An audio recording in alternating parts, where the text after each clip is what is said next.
Good evening, folks. I'd like to call the City Council workshop to order, August 17th, 2020.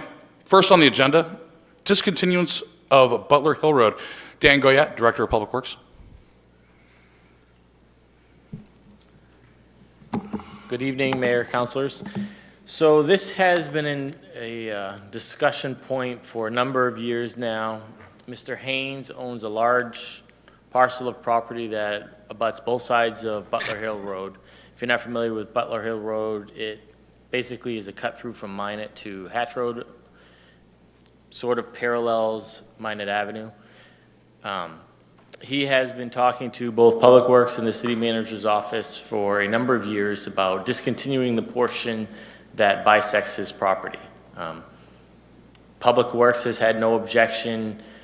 There was a process that needed to be taken where he basically, when a road is discontinued, the city owes the landowner payment for the loss of that basically frontage, road frontage, accepted road frontage.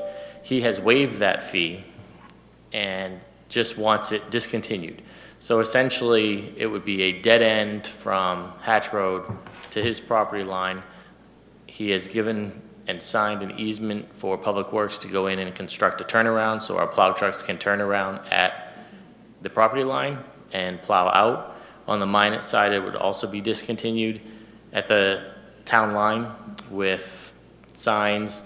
The discontinuance was presented to the Minot Selectmen's meeting last month.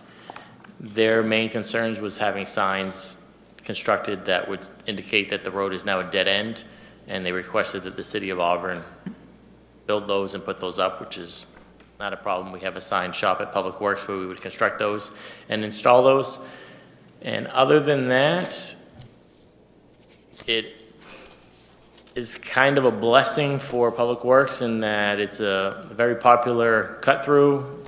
It's a dirt road, so we have to maintain it. And because of all the traffic it sees as a cut through, it requires multiple gradings per year, and there's a calcium treatment every year. It's a popular place for people to dump materials as they cut through both towns. And we're hoping that this helps in that it's not a cut through we can just dump and go. It will require a little bit more effort. I'd like to open up the representative from Ward 6, Minot, Turner, and Poland. Oh, not here. That was a joke. We don't have a Ward 6. Any Auburn City Councilors got a question for Dan? Mr. Mayor, can we please have the map pulled up on the screen? I just saw Brian walk back that way. I'm not sure if he's back there yet. Dan, did he put control of it there? Yeah, just scroll down.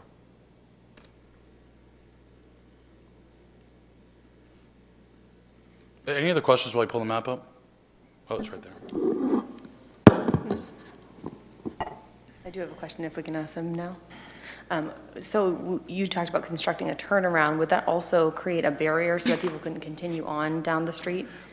There will be signs indicating that the road is no longer a road from that point on. I'm not sure if Mr. Haynes is going to be constructing a gate or how he plans on indicating. There'll be signs, but how he plans on barricading that so that no one uses it as a road anymore. But it wouldn't be part of our responsibility as the City of Auburn to put up gates or any kind of blockage? Okay, thank you. Counselor? And David Haynes has been spoken to, and he's fine with all of this? He's the one that he had to petition the city for the discontinuance. Thank you. How much traffic actually uses that road? I don't have a traffic count in front of me, but the ADT is probably 50 to 100 a day. It's basically Minot residents cut through to get towards the mall to go that way. And just we've had a lot of accidents on some of the main roads, in which this is a feeder road too. One recently where there's a fatality. And I think anything that we can do to encourage less traffic count on these roads is going to be for the best interest of all parties. Mr. Mayor, Mr. Haynes is the petitioner. He's here now, if anybody would like to. I'm happy to answer any questions. I'm going to have the councilors ask us a couple more questions, and then if we have any questions for you, thank you very much for being here, by the way. We'll start with Councilor Gary Shias first and Councilor McLeod. Thank you, Mr. Mayor. From what I understand, he owns the red part, but there's people that own stuff on the other side, on each end of his 2 pieces of property. Correct? And one of the bigger ones is CMP. So they need to be able to get in and out as well as the homeowners. From what I also understand, if there's something going on Minot Avenue, traffic is directed through this road in order to get around whatever's happened. And that usually happens a few times a year from what I understand from some of the neighbors that lived on the ends. Currently, is there any telephone poles with lights or anything on there? No. So it's just a dark road. And from what I understand, the road was in existence and Mr. Butler bought land as it became available. So it's not like Mr. Mayor. he put the road in. It was a road, I'm not sure if we put in or how it got put in there. It was, I'm not sure if I have it here. I think it was in the 18, if I have my phone, I could tell you what the year was that it was established. He did not, Mr. Haynes did not construct the road, no. Right. So, in other words, there's another, I can't remember the name of the road, but the gentleman owns, is it North River Road, Councilor Walker? That he owned the road and he fought the city to get it back. And we ended up giving it back because he originally owned it. In other words, Mr. Haynes does not today own the road. That's why he's petitioning the city Right. for a discontinuance. Right. At this point, I do not feel comfortable because I think we will have a need for this. Like I said, if there's something going on Minot Avenue and traffic needs to be directed through, we need to have this access road, I feel. Dan, could you, I mean, this road, correct me if I'm wrong, this is a dirt road that is not a primary road. I live in this neighborhood, Counselor, I think you're probably familiar with this one as too. There are multiple paved roads, both city and state-owned, that are your bypasses for Minot Avenue. Are we correct on that? Correct. Okay, Hatch, Garfield, Yep. okay, Brewster Perkins. Okay, very good. Counselor McLeod? Just to follow up on that, my question was about emergency services. Would that delay any services out to either end of Butler Hill Road or to Mr. Haynes' property if something were to happen at his house? No, nothing different than today. It's not a primary route for any emergency vehicles due to its construction. Perfect, thank you. Okay. Any other questions, Counselor? Wasn't it a few years ago that the City of Auburn did quite a bit of work to make it so the road was passable better than it was? We did add some street sweepings to one end, and we did add some gravel when we graded it. It was 3 or 4 years ago. And we paved a larger entrance as it comes off Hatch Road when we rebuilt Hatch Road. Yeah, again, I'm not so sure that I feel great about closing this off. Mr. Haynes, if I could I ask you to take the podium, please, sir? You are the petitioner, and this is a workshop. Just right there. Thank you very much. And if I could, I'd like to ask you just a couple of questions. Yeah, sure. Sir, you're the only Auburn resident that lives on this road, correct? Not on this road. I'm the only Auburn resident up until the power line right away. I'm sorry, right, correct. to I'm the power- only Auburn house. But Yes. you're the last Auburn house before it be discontinued. That's what, second, why did you initiate the petition to close this road off? Partly to save money for the city, to be honest with you. It doesn't get a lot of traffic, and what it does get is occasional, a lot of dumping. I know the city has had to pick up a lot of tires and stuff. But primarily, the land has been under tree growth for about 20 years, and when I bought it 50 years ago, my intention was to make it into, put a conservation easement on it, and make it into a publicly accessible open area for hunters and hikers and stuff. If the road's going through the middle of it, it really kind of messes that up. Well, thank you for that, and thank you very much for that, for the thought on that generous gift, too. Okay, so just to summarize, if I could, we have a road here that's not used by Auburn residents. It's not designed to handle heavy traffic load. It's gravel. It's not asphalt. There is a cost incurred for cleaning, for maintenance, even though it's, albeit it's small on grading. And this road is a feeder road to other secondary or tertiary roads within our city, as shown by the map, that are not designed to handle high levels of commuter traffic, but rather the locally sourced residential traffic. We pick up lots of roads, and very rarely do we discontinue a road. So the council probably should think about this. I'm going to assume this is going to come up as an order in the near future. Correct. Well, if that's the wish of the council, yes. Yeah, so as the process for petitioning, it should, unfortunately, Mr. Haynes submitted this in 2018. I think there were conversations with this prior to that had never really been brought forward.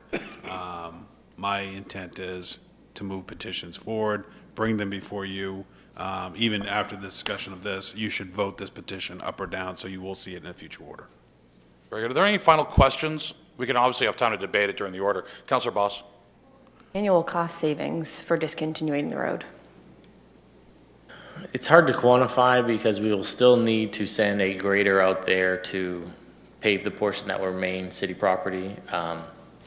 It'll cut significantly that time, as it takes away 2/3 of the road that we would need to maintain. So we send a grader out for a day. Maybe he only has to spend a couple hours out there now. The material used will be a lot less. We won't need to sand that road. It's a gravel, so we can't salt it. Otherwise, it becomes mush in the winter. It's very much a problem in the spring where we spend a lot more time. So in terms of the dollar amount, it's time and quantify. effort more than actual concrete costs. That's helpful, thank you. And considering that this would then be discontinued, the assumption would be there would be no travel on this road, and if there were to be travel, because it's only signage and potentially not an actual blockade, would it be dangerous if people did choose to pass that road, even though it were discontinued?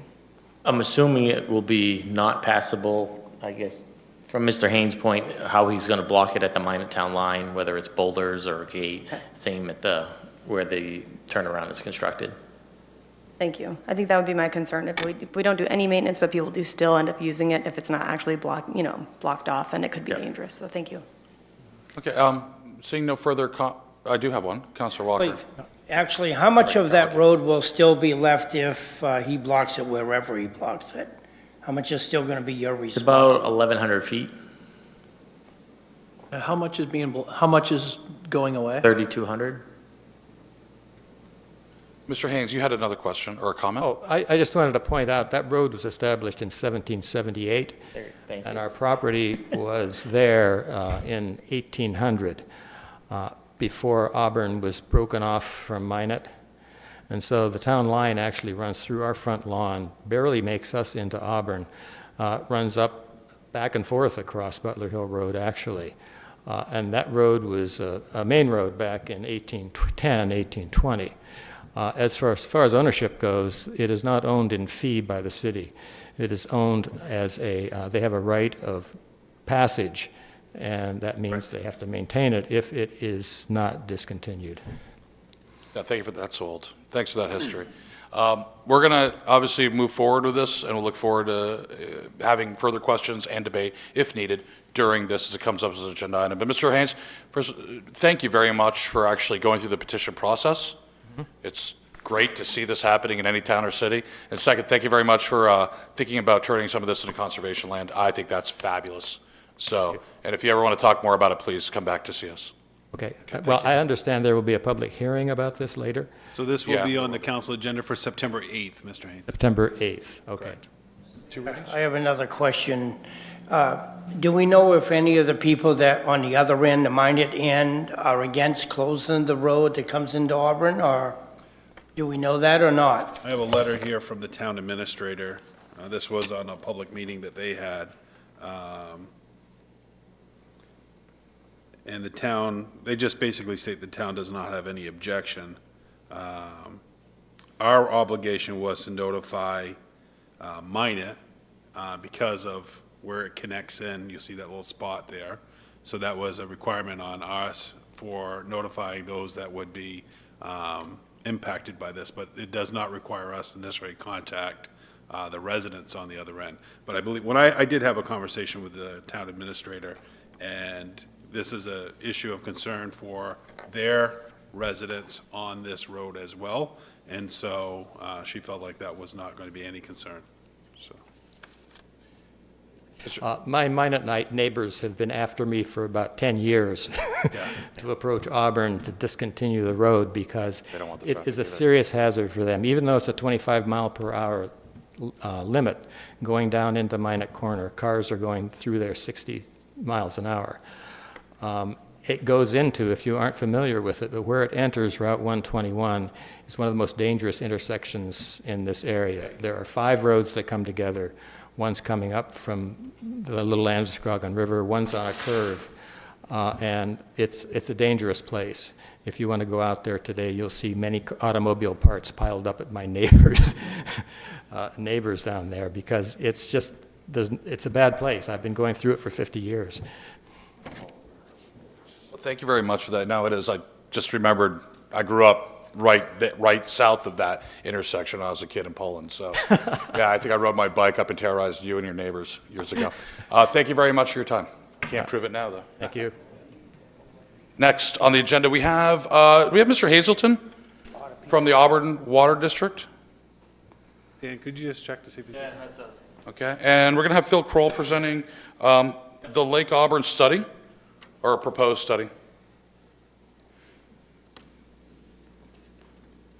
Thank you, Mayor and Council. As Sid comes in, as you see in the information sheet, the request for this workshop item was through administration as it pertains to a request, a real straightforward request to authorize the creation of a work group that would consist of 2 city councilors and 2 trustee members, with support from staff from both Auburn Water District and the City of Auburn. The purpose would be to write an RFP to study the impacts of what has been accomplished to date as it pertains to protecting Lake Auburn. Specifically, as you see in the information sheet, the economical impact, the environmental, regulatory. As we were working through this, Eric Cousins provided me this RFP that was put together in 2013, shortly after the adoption of the comprehensive plan as a response to a section of the comprehensive plan requesting that certain ordinances would be evaluated as it pertains to protection of the Lake Auburn watershed.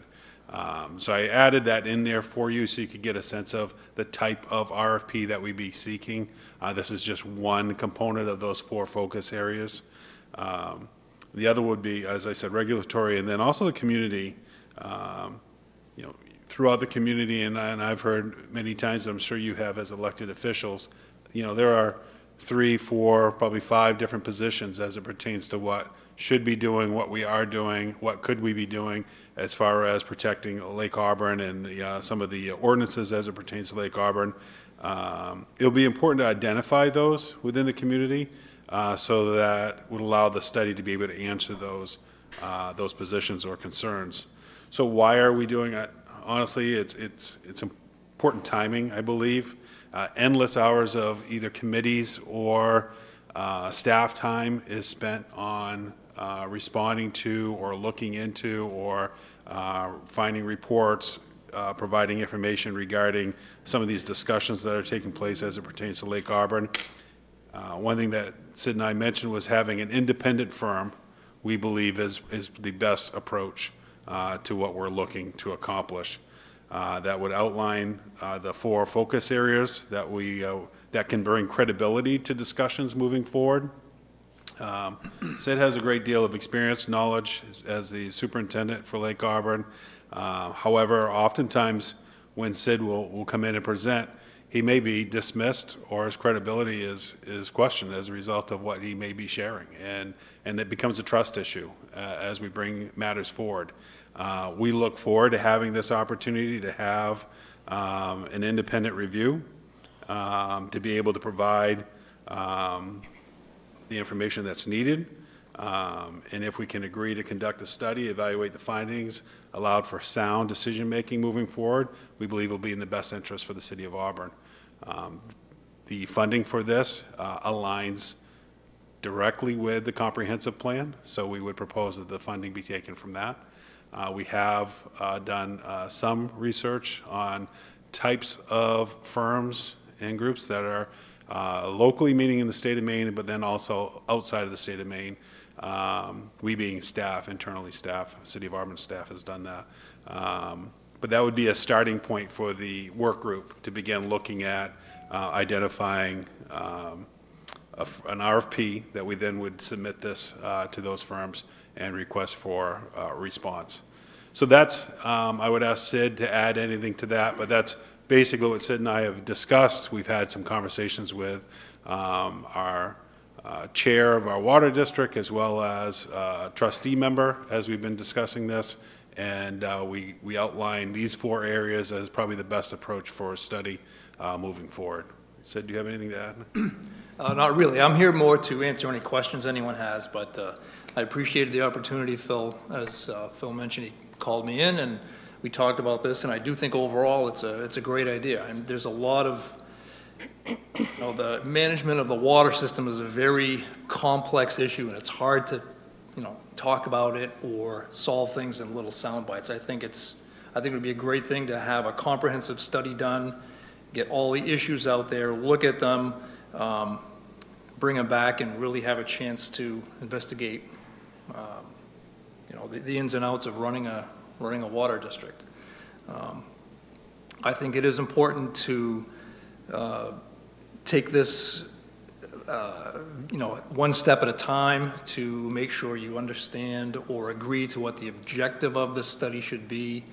I think it's important if you, to make this obviously a very transparent process. I think there should be public involvement, any stakeholder who could be affected by any decision that may be made by the city. I think that's important. And I think also if this RFP if it does go forward, I think I think it would help make a better report if there are multiple types of consultants who might report back. I think it'd be important to have a financial analysis, but also to look at the environmental side of it, the engineering side of it. And, there's a ton of organizations out there who have spent a lot of time studying the lake. It's a very complex living thing. And we have decades of data about what goes on in the lake and why we've done what we've done. So, but I do openly encourage this. I think it's a great idea. Again, I'm just here to answer any questions, but you do have my support, and I believe the district's support as well to provide any information we can for this study. Okay. Thanks, Sid. Just one final thing. I did put in the information sheet, just a timeline for you. So the goal would be that at the next meeting, the city council would appoint their council representatives along with the Auburn Water District trustees to be part of that work group. The 19th, the work group would present to the city council the actual document of the RFP for approval. November 2nd, the council would then adopt the RFP. So it would be a workshop that we would provide on October 19th, rather. The November 2nd, the council would then adopt if any changes need to be made. And then between November and December, the work group would then start reviewing the responses and interview the respondents. And then January 4th, the council could then vote to accept the work group recommendation for the firm that would conduct the study. So That's, again, just to conduct the study. That's correct. Not the final date on the study. Just one, if I could, not to pick it apart at all, but on October 19th, when we're looking at the RFP for approval, do we need to have the November 2nd council adopting the RFP? Can that be combined to the October 19th? Because adopting an RFP isn't a council action per se, but just consensus? Well, you would have, I think it would be good process, only because you're going to have only 2 representatives actually creating the RFP, and so they would just be able to bring that back before the council for any final additions or changes, or to be able to speak to those who compiled it as to why that might be included, as Sid said, ensuring that the focus is clear on what should be included in that. But that would give the council an opportunity to weigh in on that. And the city council appoints, basically, just to define that a little bit more, the council, 2 members or more, but the council would vote on 2 councilors to be on this committee. So what I'd recommend, if councilors would like to submit their name for consideration prior, obviously we still need a motion and a second to consider these individuals, but I think it would be important to kind of state out a letter of intent and send it to the council on how you would like to be considered and why. I think that would be an important first step moving forward on this. So just a thought on that. On the complete makeup of this, Mr. Hazelton, you're talking about 2 members of the water districts, 2 water district trustees. But you talked about other stakeholders in the RFP process or in the study itself. Could you clarify that for us? You might ask that of Phil, because he wrote that, not me. Well, all we would be looking for is the 2 trustees and 2 counselors to then create the RFP. I think there'd be plenty of time for a public process. We would include that. If you look at the RFP that was done for the evaluation of ordinances, in that RFP, it highlighted that stakeholder resident input as part of their process. We would make sure that's included in the RFP process that we would move forward with. Okay, very good. Council? Good public input. Council Zania? Thank you. At what point would the community be involved in the discussion?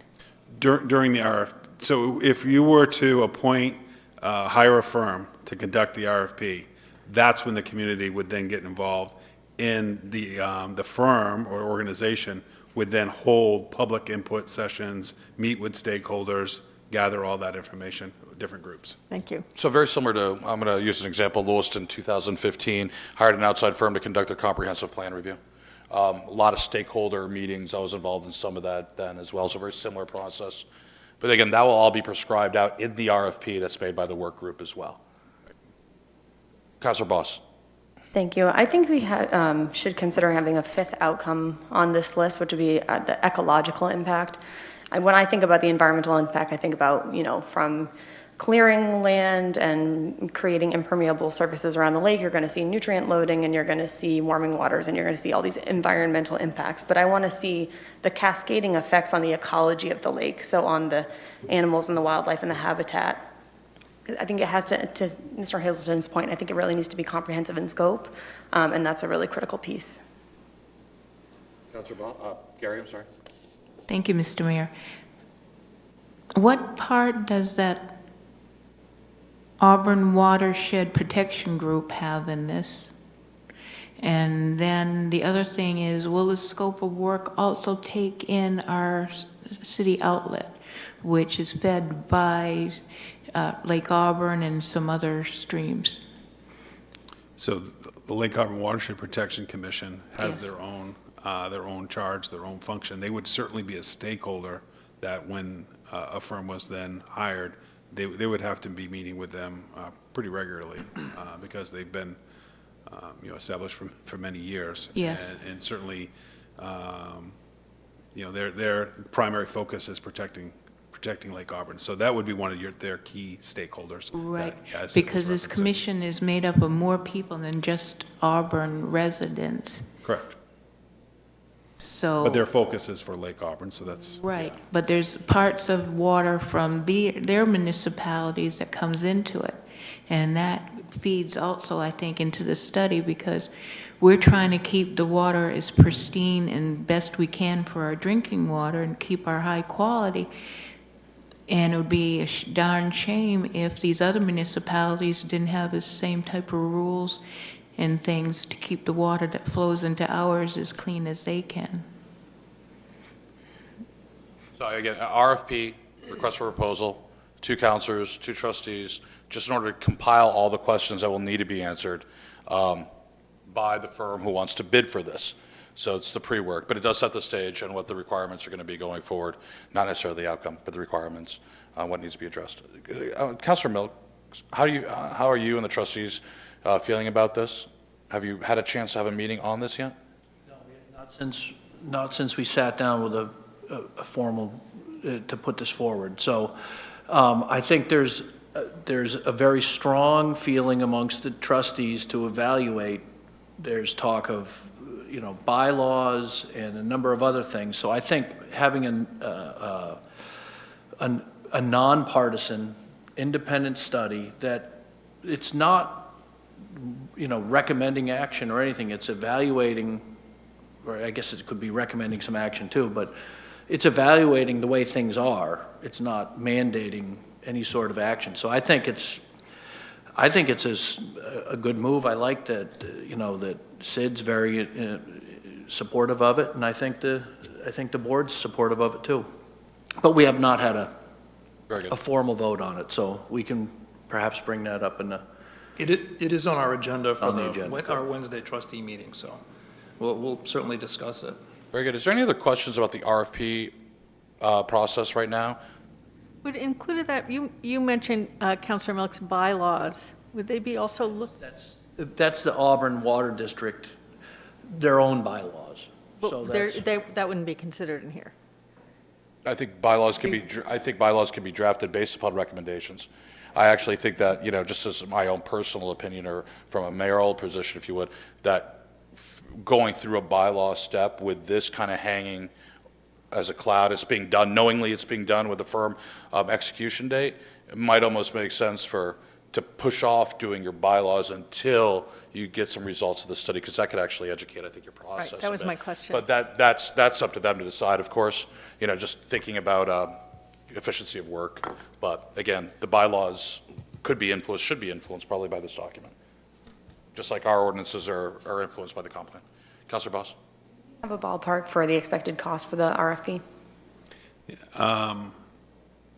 We've looked at some other studies that have been done, but through RFP. I would imagine when Sid and I think we're talking about this, this could be anywhere around $100,000.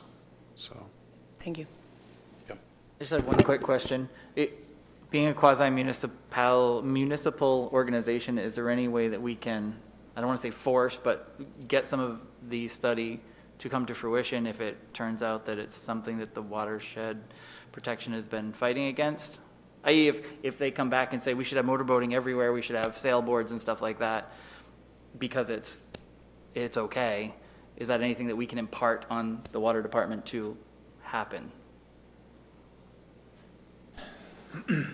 It's a hypothetical. But no, yeah, I absolutely, yeah. I'm just wondering if we go through all the process of spending the money to go through this, which is a great idea, the end result, if we're all looking at it transparently to see what it looks like on both ends, do we have any say in the final result after this is done? That's a hard question to answer. Okay. I'm going to save Sid here, no matter how much I would love to hear your answer. I will say that they are quasi-municipal. Right. And usually in cases like this, what happens is as the council and future councils confirm the appointments through the application process of those members, those trustees, that's where you impart change. The change happens at the trustee level because the trustees implement policy. They make policy decisions, and management manage and execute those policy decisions. So I think, the question probably is premature, but hypothetically, it's up to the trustees to enforce or not. So, and there's different layers of protection within that lake and law pack and so forth. But, Councilor Milks, do you want to comment on that? Because it's a good question to ask. I don't want to spend $100,000 if there's no hope whatsoever of implementing any of these changes, regardless I if think it's more that stringent or not. in today's water district, there's questions, but there's some things that have gone on the same way for a long time. There's bylaws updates that do need to happen, and there are things that I think there are questions and people that have different viewpoints, and I think an independent an independent study that will guide how to go forward would be a really powerful tool on helping us lead into the, maintaining quality water while evaluating what is really the situation there. Data, knowledge, wisdom. Data, knowledge, wisdom, exactly. Okay, well, thank you very much, Mr. Hazelton, Mr. Kroll. Thank you. We look forward to the timeline, September 8th. And council, we should keep thinking about who wants to be on this committee, and then submit kind of a letter of interest prior to the agenda going out that Thursday prior. Fair enough? Good?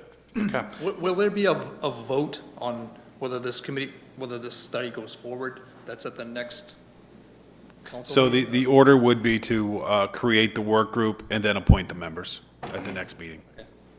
But the decision to make the study go forward, the funding for it, and actually making it happen, that, So it wouldn't be until the work group then brought the recommendation forward with the actual RFP. okay, And at then that point, the even decision then- be made whether to do the study or not. So they could say, we're going to go ahead and push forward the RFP, but then, even then, it's not until those RFPs are returned and recommendations made, then would the council then appropriate the funds to make that happen. Okay, all right, good. Thank you very much. We're all set. We're going to move on then to our next topic, which is form-based code and general zoning overview. There are cousins Justin Poirier and Michael Chamings. This is a request for the council to have a tutorial/primer on form-based coding. Kind of bring us up to speed a little bit on that. Thank you, gentlemen, for being here tonight. I thank you for having us. You just killed my introduction. That's what I was going to say. That's what I do. The board requested this, so what we're doing is doing a brief overview of form-based code, what it is, how it works, has it been benefiting us, how will we use it to meet our city goals. We're also going to briefly discuss the current zones that we have and the possibility of combining some of those zones. And also, we're going to look at how we can continue to simplify the permitting process while retaining the integrity of the zoning and the ordinances that we have.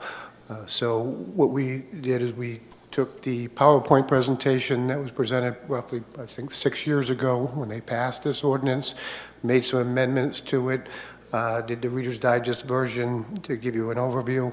So I think if you, Justin's going to go through it. And once we get to the end, I think it's going to answer some of your questions. So wait to the end, then we can go back and answer any questions that you have. So good evening. So I'm going to start with why form-based code. So when original zoning was put in, the idea was to protect neighborhoods. So we tried to separate uses from each other. You didn't want to have an industrial plant dropped in a residential neighborhood. But what we've seen over time is what's happened is we've actually separated everybody. So now we put houses out in one part of town and you have to drive into your office or to get to the stores that you used to maybe be able to walk to. So form-based code is trying to fix that. It's trying to make our city more livable, more walkable for different modes of transportation. So this next chart here, I'm just going to kind of go through. This kind of separates the difference between traditional zoning and form-based zoning. Traditional zones are based on uses, as I just said. So you can put a commercial operation in one place. You can put houses in one place. Form-based codes don't care so much about that, but they care more about how the building functions within the community. So you want all the front doors to be on the front. You want people to be able to, you want them to look the same with proportions and styles and window sizes. Traditional zoning promotes the segregation of uses. Form-based codes promotes a mixture of uses. So, well, what you would imagine be your typical downtown. People might live upstairs and there's shops downstairs, but they're all in the same building. Traditional zoning uses primarily regulates the individual lot. So wherever the property is sitting, that lot can be used for a specific purpose. Form-based code regulates buildings and the activity that can happen within those buildings. Traditional zoning isn't focused on the interface of street right-of-way and private property. So what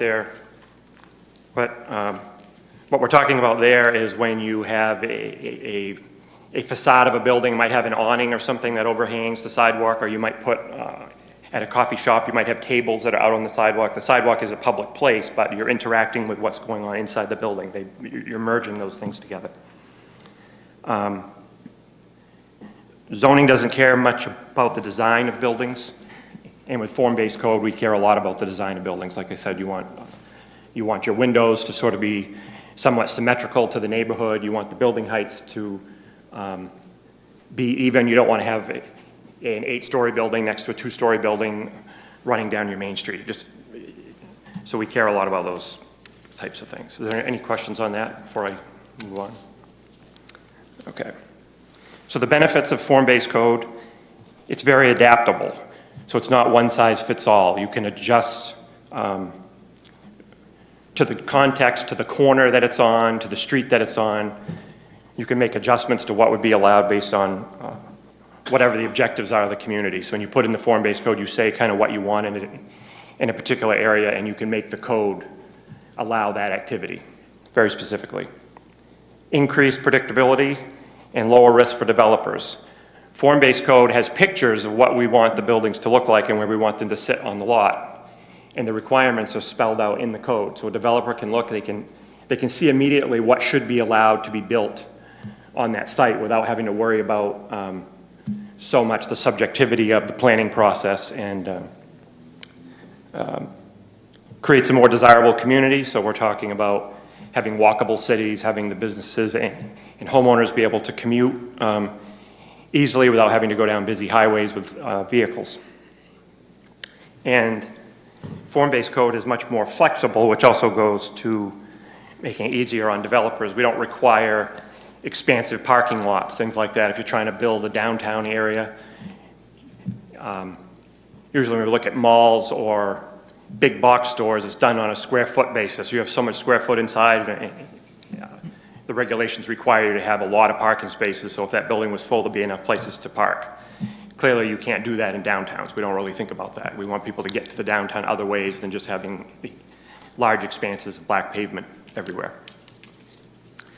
So form-based code is organized using transects. So you can see we go everywhere in here on the left to a natural zone, which would be no development, basically, to an urban core. And those boxes represent the buildings. So you can see on an urban core, what we want is we want the buildings right up on the sidewalk. We don't want the parking up front. And these are just the different categories that you can put your zones into depending on where you want them to be and what you want your city to look like. This next slide is the overall map of what we currently have for the form-based codes. So we have a traditional Main Street zone, traditional downtown traditional center, downtown city center, and then the Great Falls metropolitan area. And next, I'm just kind of going to go through what each of these zones are, and I'll briefly hint you in on which streets that they're located on, because the map's kind of zoomed out far and you can't quite tell. So the traditional Main Street neighborhood continues the existing patterns of large houses along the Main Street. So this is front porches, front yards, and front doors facing the street. This zone currently runs from Main Street from Mechanics Row to Elm Street. The traditional downtown neighborhood has small to medium-sized buildings, smaller front yards, stoops, more compact urban areas, and would allow neighborhood storefronts, so those small stores that might be inside some mixed-use buildings. This is on Main Street from the Riverside, from Mechanics Row to Academy, and then the urban part of New Auburn. Downtown traditional center, medium to large-sized buildings and compact urban environments. We're trying to build up the street life now. This gets back to the talk about the public and the private realm sort of intersecting. Residential stoops, commercial storefronts, gallery building fronts. And now we're starting to see that compact street wall pattern. So we want the buildings to create a wall as you're looking down the street. So you're looking at a wall of buildings. This is Main Street from Festival Plaza to Drummond on the Riverside, New Auburn, and the Spring Street neighborhoods. Downtown city center, medium to larger buildings in a compact urban environment. We want a lot of economic activity going in here, social activity, building widths and frontages, and building heights form a solid street wall pattern. So this picture here, you can see that's the Norway Savings Bank, and you can see they're envisioning where there's a parking lot now, there being another tall building. You can see the courthouse in the background, so you're looking at a strong corridor of buildings that are relatively the same size. That's that street wall that I mentioned before. So this is Court Street and Great Falls Plaza. The Great Falls metropolitan area is one that large buildings up to 8 stories tall. This would be a new part of Auburn's downtown. In the slide, they're regarding it as the Great Falls Square. Yeah, that's the next one. Yeah. And this is basically Turner Street to the railroad tracks, is where this would be envisioned. These would be all new, very large buildings that would be developed in that area. So the regulation plan is a little bit different. With form-based code, we have minimum and maximum setbacks, so that's how we get those buildings to be up on the street. Traditional zoning has minimum setbacks. Building heights, frontage types, building entrance locations, like I said, we want them to be in the public area. Window and door coverage, first floor elevations, we want businesses on those first floors. Parking area locations, typically in the back that aren't visible from the public realm spaces of the front. Street walls for commercial parking, we don't want a sidewalk and then just pavement to go back. So you would build walls to kind of keep that street wall when you're looking down the street. You would see that there's a clear delineation between the sidewalk and the public areas and where the cars are parking in the back. Front yard fences and parking requirements, as I said before, are generally lower in this zoning scheme. So when I mentioned earlier about the pictures, this is why developers know what's going to be looked for. So right in the actual zoning code, these pictures exist currently in Auburn's form-based zoning code. So the developer can see that we want the building to be situated up on the sidewalk. So this one might be on a corner. You can see the building is supposed to be up in the front. The parking is in the back. We're showing a picture that we want commercial storefronts on the bottom, and the second floor is going to be mixed use of some kind, either rentable office space or apartments or whatever.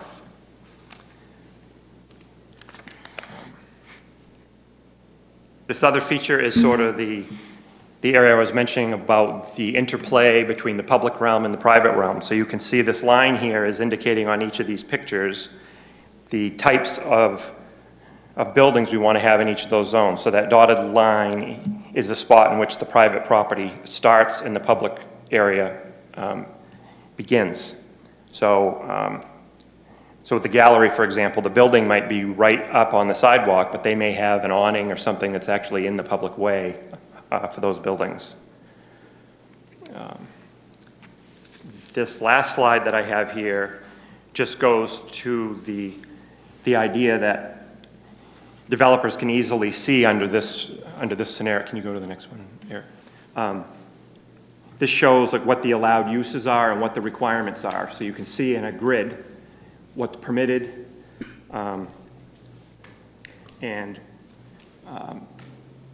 it just lends the consistency and the ability of a developer to know what they're going to be able to get away with on any given lot without having to necessarily go to city staff first or to do a lot of planning activities to find out what they might be allowed to put on that site.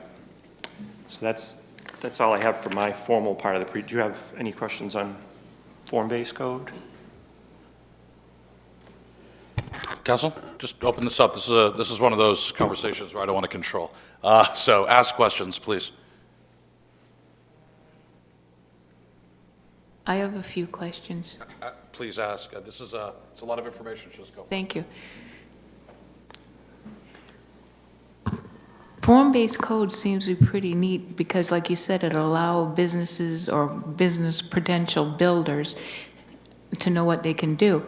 But in the downtown, especially here on Main Street, we've got the ADAPT plan, where the vision was to open, as a building got tore down or something happened, the vision was to leave it vacant so people could see the river. In my mind, I don't know why I'm stuttering tonight. This type of code is a conflict. Are we going to try to put to bed the ADAPT plan and fill in what we had started to not allow to be built up? Or are we going to, I mean, like we had a business that wanted to come in before and we kind of messed it up because of the visual heights of the building. They wanted to go one floor more than what we allowed. And then my other question is, when you talk about buildings with 8 floors higher, over here now in Platt's Field, or over at the post office, the building, well, more so at the post office, how high is that building? Are we going to change codes to allow for higher buildings than that? Because I thought that was the highest limit we could do. Well, just keep in mind that we're not trying to sell the form-based code as what we have adopted, so we're just explaining what we had adopted, and it may conflict with the ADAPT plan from years ago. I hadn't read through all that. If that's the case, it's probably time to address that. That's what I get at. There's a lot of stuff that we've got on the books that we should go through, and if it doesn't fit today's needs, it should be put to bed and explained why it got put to bed, because times have changed, things have evolved, and things are different now. We'll give you an update on that at the next comprehensive plan discussion. I think Megan Norwood, our city planner, had said that there are 4, I think she said 4 references left in the comp plan to the ADAPT plan. Specifically opening up those views, there was a long period of time where every time a property became available, we would bring those to the council to see if they wanted to implement that piece. And there wasn't a desire to open up all those views. So that one certainly should be changed if the consensus is still the same as that. And it's probably time to remove those references from the comp plan. And if there are specific elements that we think are still valid, just add those details into the comp plan. But the ADAPT plan is very dated at this point. Thank you. When we change the to the form-based code over here, I think that building is 7 stories, if I remember right. The former zoning district allowed buildings up to 135 feet in height. 8 stories would probably be in the neighborhood of 80 to 100 feet, so it did get slightly reduced, but 8 stories would be pretty consistent with what's over there. And just to reiterate, this, and these are zones that actually already exist. I mean, this is what we have. They're all recognizable if we've reviewed the comp plan individually. So it's interesting to look at this vision and how it's happened. Let me ask you, is this readily available to developers? Do developers understand that this I know they understand form-based coding, but do they understand that this exists here? And what kind of cost benefit do they receive outside of just a quicker permitting process? You had some of the cons up here, of course, but I mean, is this development friendly? It is. I mean, not only does it allow them to see up front what they can do on a piece of property, and when it was passed, they drew some lines. They weren't, set into stone because there's no infinite place to put a line. But we actually amended the form-based code line to allow for the Troy Hampshire Street project. If that didn't exist up there, that project that was put in, that's opening up now, would not exist. I think one comment in particular that we've heard from a couple developers about the form-based code is they see it as us going through sort of a front-loaded planning process. So they don't have to get dragged through a process like that when they propose a project. They can see what's expected, and if they propose a project that meets those standards, it's a quick, easy review with more of those happening at a staff level instead of a public. You don't need planning board approval on a project as long as it meets all the existing criteria, correct? Most uses, the use chart dictates those, but there's a lot more uses that are permitted in a form-based code than you typically see in the zoning ordinance. So basically, form-based code is historically what we had before we had ordinances and before we tore everything down. It tries to encourage buildings that are consistent with the way people chose to build without any standards. Yeah. It's kind of ironic.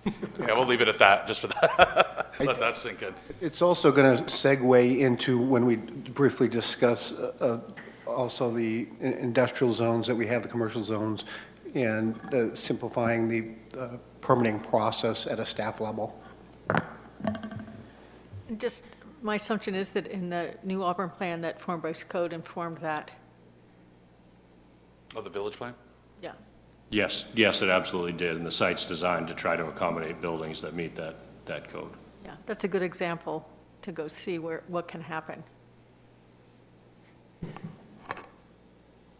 And the planning board was interested in applying it to a larger area when they went through this discussion to recommend adopting it initially, but they were worried that if it got too big, that it would become more controversial and they wouldn't have form-based codes in any of the areas if it didn't pass. So they thought the downtown was the best place to start and then look at other areas over time.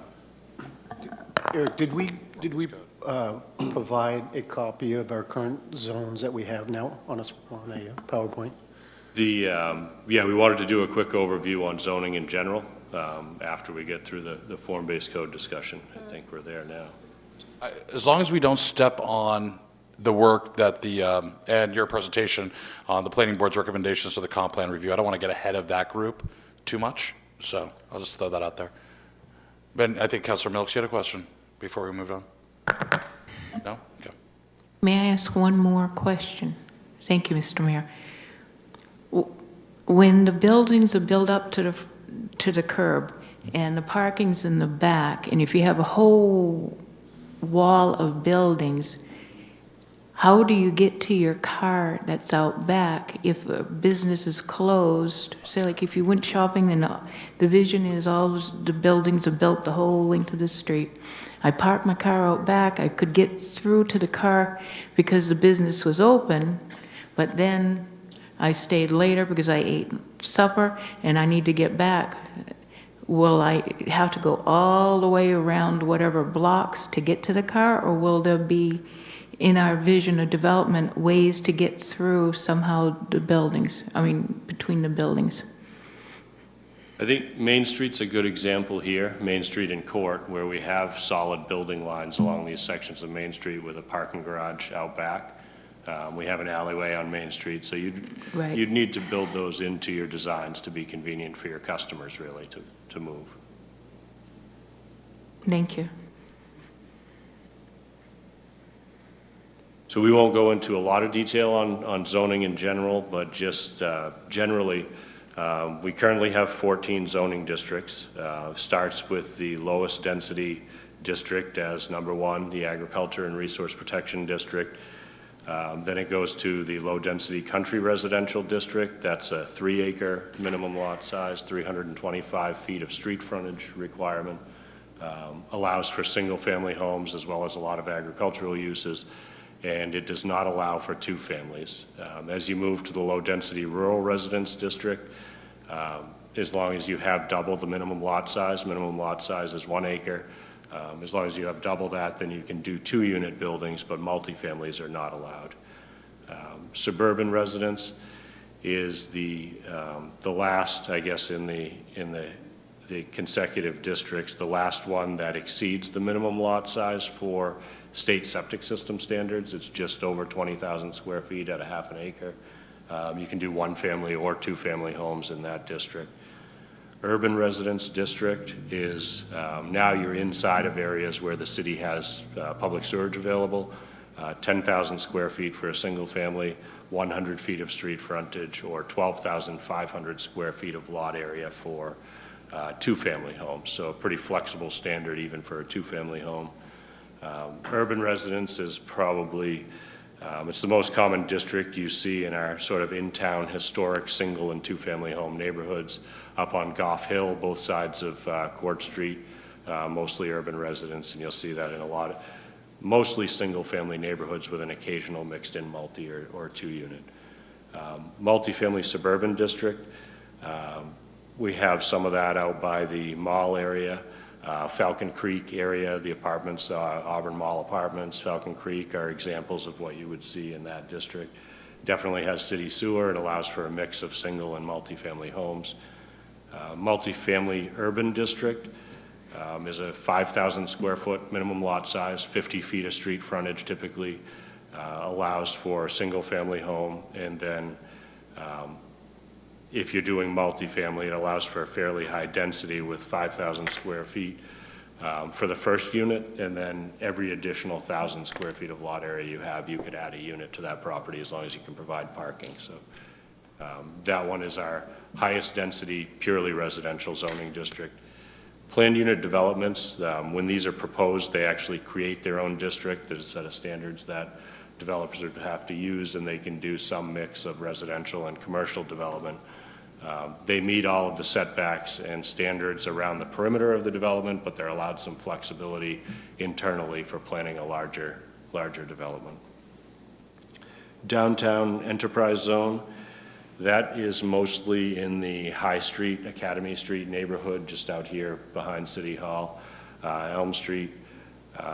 There was a lack of investment in the residential uses in that neighborhood, and they really tried to create some flexibilities for small commercial uses, restaurants up to 3,000 square feet, retail shops, art galleries, that kind of thing, to try to drive some investment to that neighborhood and have it more of a mixed use, but primarily residential neighborhood.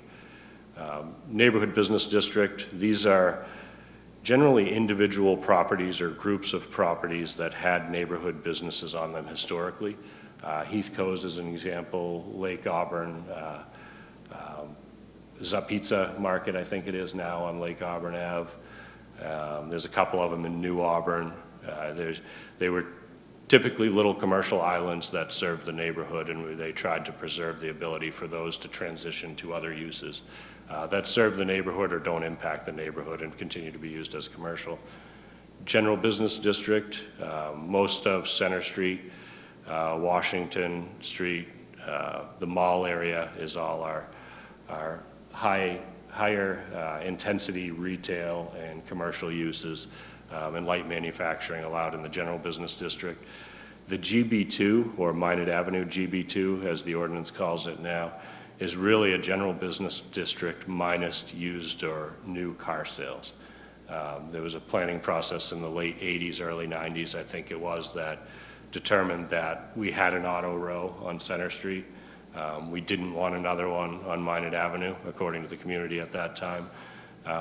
They use up a lot of land. They have fairly small buildings and small property value in a lot of cases compared to larger commercial or retail uses, and the decision was made to keep those concentrated on Center Street or Washington and not have them on Minot Avenue. Form-based code, Justin's gone through that in detail tonight, and the industrial district is where obviously we want heavier industrial uses under traditional zoning that you wouldn't want to live next to. Junkyards are allowed, Tambrands, very large factories, that type of thing. Important parts of our local economy, but you don't necessarily want them alternating between houses going down a street in a residential neighborhood. I think one of the areas that we want to look at in the near future is actually just directly related to housing, housing demand, and how some of these zones can be looked at if they're combined or slightly changed, that could provide some more land or area to build houses. I'm sorry, keep going, I'm sorry, Eric. Sure. No, and I just wanted to display the zoning map. You can see the city has the darker colors at the center of the screen is our downtown. There you see a form-based code in that the blue color, purple and blue coloration here. And then as you kind of radiate out from the center of that, they become lower density and eventually in some areas transition to industrial out by the airport. And then the northern and southern ends of the city, you'll see the brown is the rural residence, 1 acre minimum lot size. Dark green is 3 acre, the low-density country residential, and then sort of mint green is all agricultural zones. So the city has really tried to concentrate the development at the center and grow outward as needed with some compromise on the residential strips that extend quite a ways out there. That's all I had. Be happy to answer any questions. So as an example, if I could, two things. One, if someone wanted to build row homes, a series of 8 or 9, very common throughout the country, our current coding outside of the form-based coding wouldn't allow that unless it was a PUD, individual lot size minimum of 5,000 square feet outside of form-based coding. Am I reading that correctly? Yeah, multifamily urban would be that 5,000 square feet per lot. But if you had over 3 acres, you could potentially do it as a planned unit development, like you said. Over 3. You're looking at, 8 row homes can, with parking off-street, can fit into less than 1 acre. But you couldn't divide that land into just the footprint of the building. Currently, no. We're not outside of the form-based code district, and I think that's part of why the planning board was looking to extend that to other areas. It also has a 25-foot front setback in most of our residential zones. That doesn't work well for a row home. The form-based code is much more flexible than that. And this is just a suggestion, and I've noticed, I got to compliment your department, beautiful signs out front of city-owned land encouraging development activities to happen there. I drove by a couple of them over the weekend and just stopped and looked. Love it. I love how it's calling it out. One off-the-wall kind of suggestion. You remember the old TV show, where they took an old house and made it nice? The Reveal? You know, I can't remember the name of the show. It's killing me. Have we thought about maybe printing up large, almost to scale posters or placards, putting them up on the empty land, showing an example of form-based coding, form-based development that's allowed on that lot? I mean, this is what it could look like. We ran out of money with those signs. And I appreciate the honesty. But to the council then, and maybe to staff, that concept of that visualization of what could be there might be enough. And this is what I'm thinking. And this all ties back into when Mr. Whiting, we gave him the key to the city last meeting. Rick does a great downtown walk throughout downtown, talking about historic buildings and the history of everything downtown. Imagine that same type of walk, integrating our historical buildings, but talking about our developable land and saying, look at that. See this huge 20 by 40 poster that's on this empty land at 186 Main Street in Auburn? This is what it could look like. And here are the incentives. And walking around our downtown, visualizing, not just for developers, but frankly, so our residents could see what their city could look like. And I think people will grasp that a little better. It's just a thought, you know, and we have some time. I didn't know if you wanted to bat around some ideas similar to that or that one too. I have a question. The residential small business, you mentioned Pizza Market and Heathco's. Those became those zones because that business existed there beforehand, so you created this. Are there ever requests to create one of those elsewhere in the community? So for example, if there were a small coffee shop that in a neighborhood like where Heathco's is, to kind of create that sort of a activity? Do people ask for that? Sometimes. The downtown enterprise zone, the High Street, Drummond Street, that neighborhood, it would be very easy to do in. Those are the closest thing that we have to spot zoning, but I think the community kind of accepted those because they were existing businesses. I think it'd be pretty tricky to try to do, unless you just allow them within the zoning district, to try to do a new spot zone like that. We have adjusted the boundaries, expanded one on Gowell's Market. They bought a multifamily next door and expanded their business. But that was an important community neighborhood store, and that was accepted. But it would be difficult unless you just allow everybody that flexibility. It'd be difficult to allow for a new one. Thank you. So we couldn't rebuild today. We couldn't rebuild the West Auburn Village General Store, could we? On the intersection of North Auburn and West Auburn. Correct. I think that was a neighborhood business zone at one time, though. I'd have to look back at that. Any other questions, comments? Again, we have about 10 or 15 minutes, and I'd like to, not supersede the work of the Comp Plan Review Committee, but. Has your department done the work of trying to translate the 6 or 7 transects of form-based code and how that would align with our current zoning, and to see what that would look like for the rest of the city if you were to implement form-based code throughout all of Auburn? So the way that we did the form-based code that we currently have is we really tried to identify distinct segments of the downtown area that we were talking about and what made those areas different. If you walk Court Street and Main Street here, it's clearly different than Main Street is just a few hundred yards towards New Auburn. There's a line there somewhere where it transitioned into a different development pattern, and we really tried to capture the things that people liked about that particular development pattern and develop the code to encourage those things. So I think if we were looking at going into the downtown enterprise would be a perfect example, in my opinion. And maybe the Newbury Street neighborhood. You could go through that neighborhood, identify the things that are desirable about that neighborhood, and you would craft a code that encourages that, unless you wanted to forge in a totally new direction. And we'd have to adjust those standards to match something else that everybody could kind of wrap their heads around, agree on, and push in that direction. Thank you. Any other questions, comments? The only comment I have is to piggyback off your idea. If we can't get the big 16 by 20 posters, perhaps we can get community members to submit their own ideas of what could be in their neighborhood, of, you know, what types of buildings there that would loosely follow the form-based code, you know, if we're just getting submissions from the public, but just an idea of what the general public's kind of looking for as they look out their window or go down their main street, what it could look like. As one of the illustrations was in here in the form-based code, it showed that new building in the parking lot across from the court. Same idea, just to get us ideas, or give the public ideas of what else could be.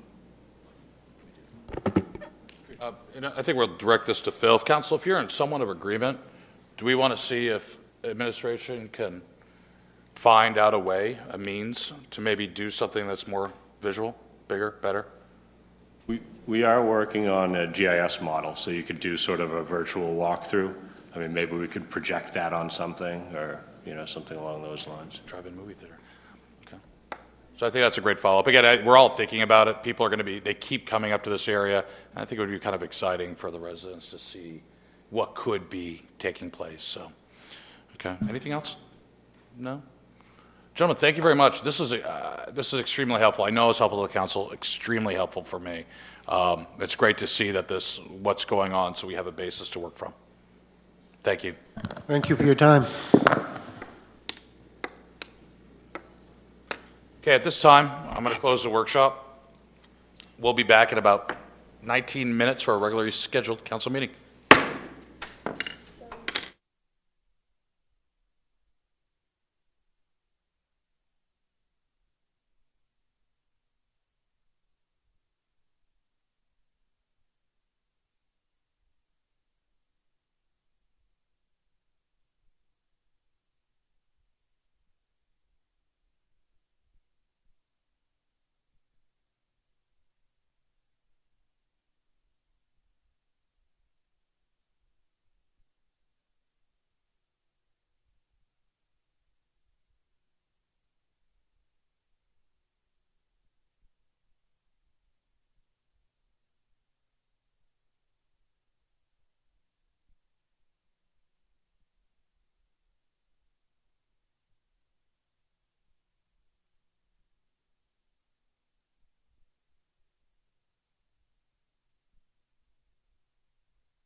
Does not compute.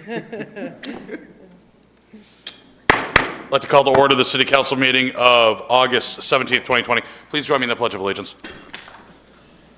I pledge allegiance to the flag Of the United States of America and to the republic for which it stands, one nation, under God, indivisible, with liberty and justice for all.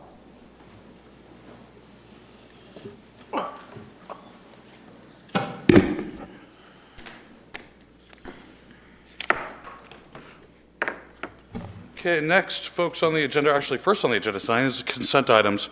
I'll entertain a motion. So moved? Second. I have a motion from Councilor Boss and a second from Councilor Walker. All in favor, show of hands. Passes by a vote of 6-0. Next, we have the minutes of the August 3rd, 2020 regular council meeting. Are there any corrections? If not, I'll entertain a motion to approve the minutes of the August 3rd, 2020 regular council meeting. Second. A motion by Councilor Walker and a second by Councilor Boss. I'm going to ask the clerk for a roll call vote. Or roll call? Roll call, yes. Just because we do not have full attendance today. I just want to make sure that's. Okay. Counselor Walker? Yes. Counselor Boss? Yes. Counselor Gary? Yes. Counselor Lasagna? Yes. Counselor McLeod? Yes. Counselor Milks? Yes. Passes by a vote of 6-0.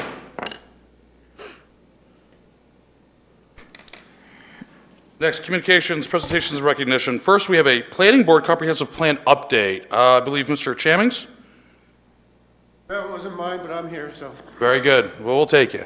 Well, basically, this is just a feedback from the planning board from the, I believe, the August 11 meeting. So my department has read through everything that the planning board has reviewed, and we're in agreement with everything you have in here. We brought up the topic earlier under important topics, number 3. Planning board has an additional topic to add, review the future land use plan and map to see if reduction in number of zoning of proposed zoning districts is feasible. Obviously, we're behind that. So we feel everything in the memo is reasonable. Very good. Council, I know it's not a workshop, it's communication. Do we have any quick questions on this? It's all in your packet. No? Great. Mr. Chamings, thank you very much. Next, lead hazard reduction grant program.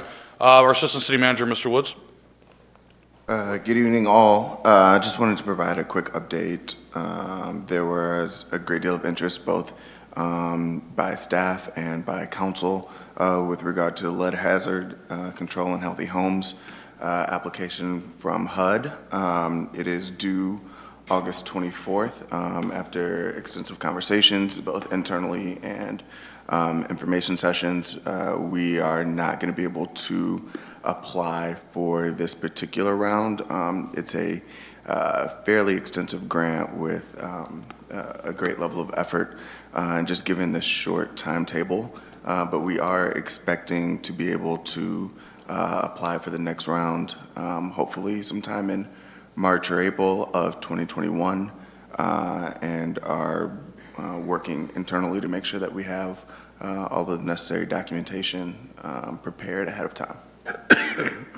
Very good. Any questions for Mr. Wood?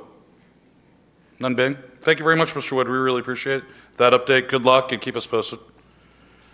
Next, we have a COVID-19 recovery report, update.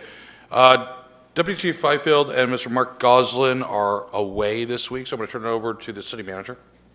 We gave them vacation. They've been working hard, so it was good.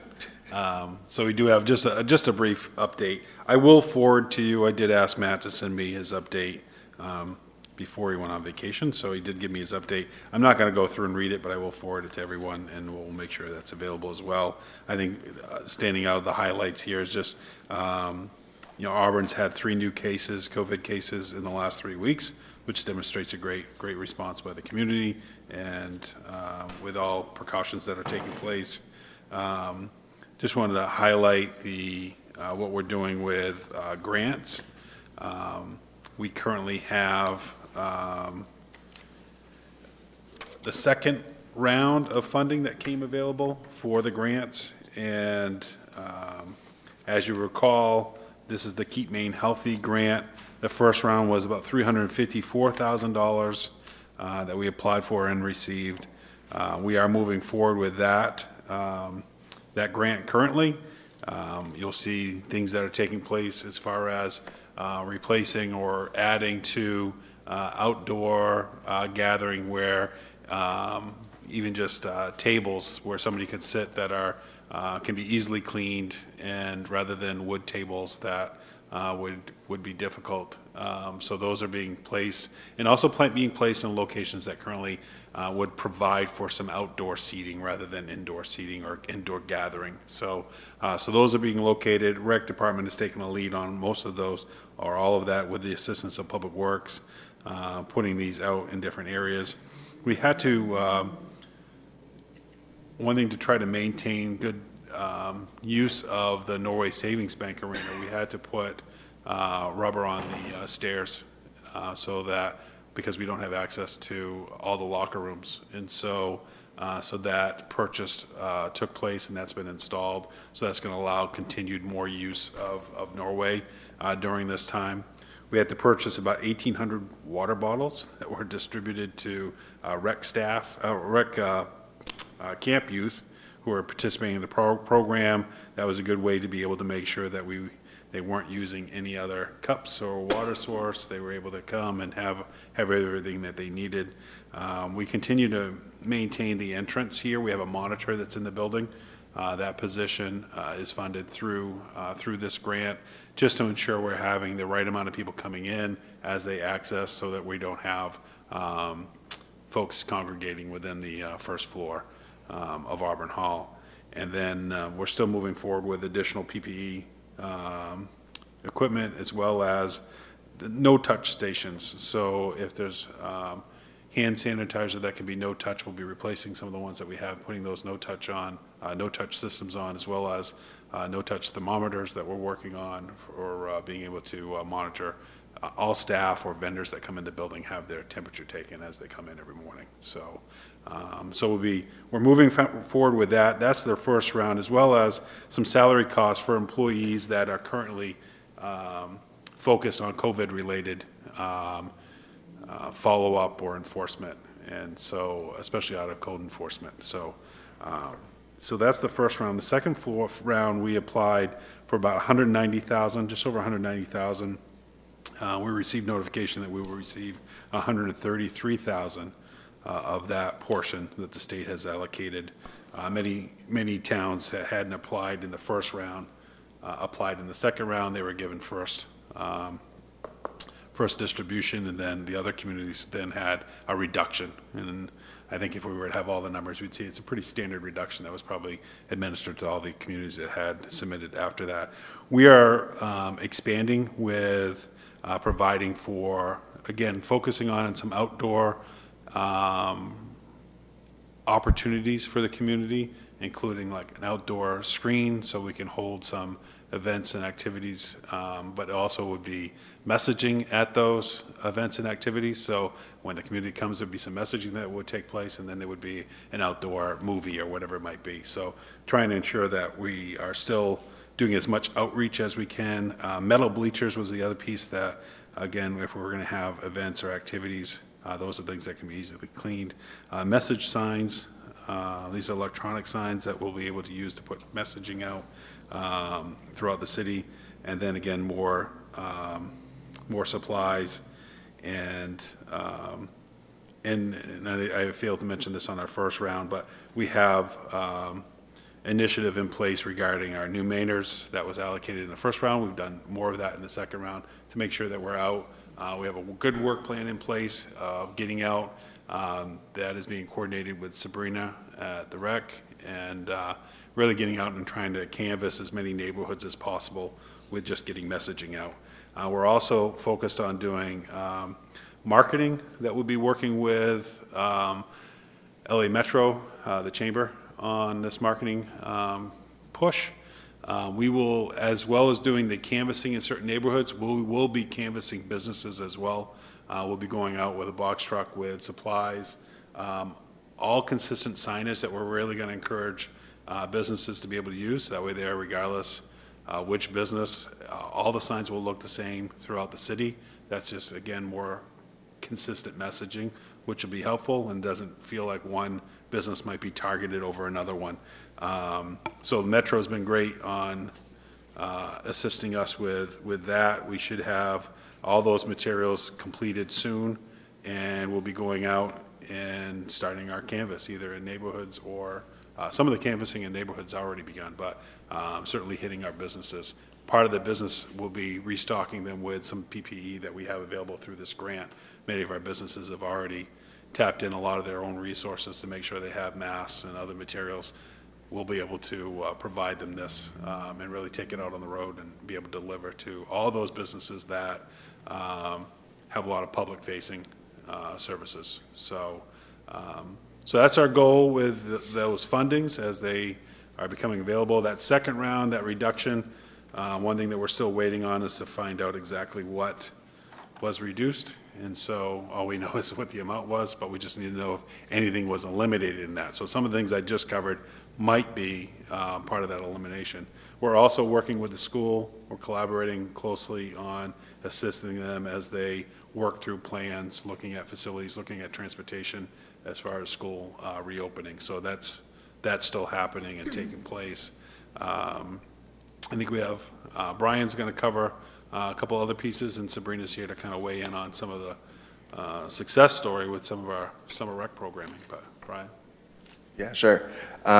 So in that same vein, as the city manager mentioned, we are working with the schools, and from that we also realize that one of the key components to kind of this next iteration of COVID kind of going into the fall is going to be supporting Auburn staff directly.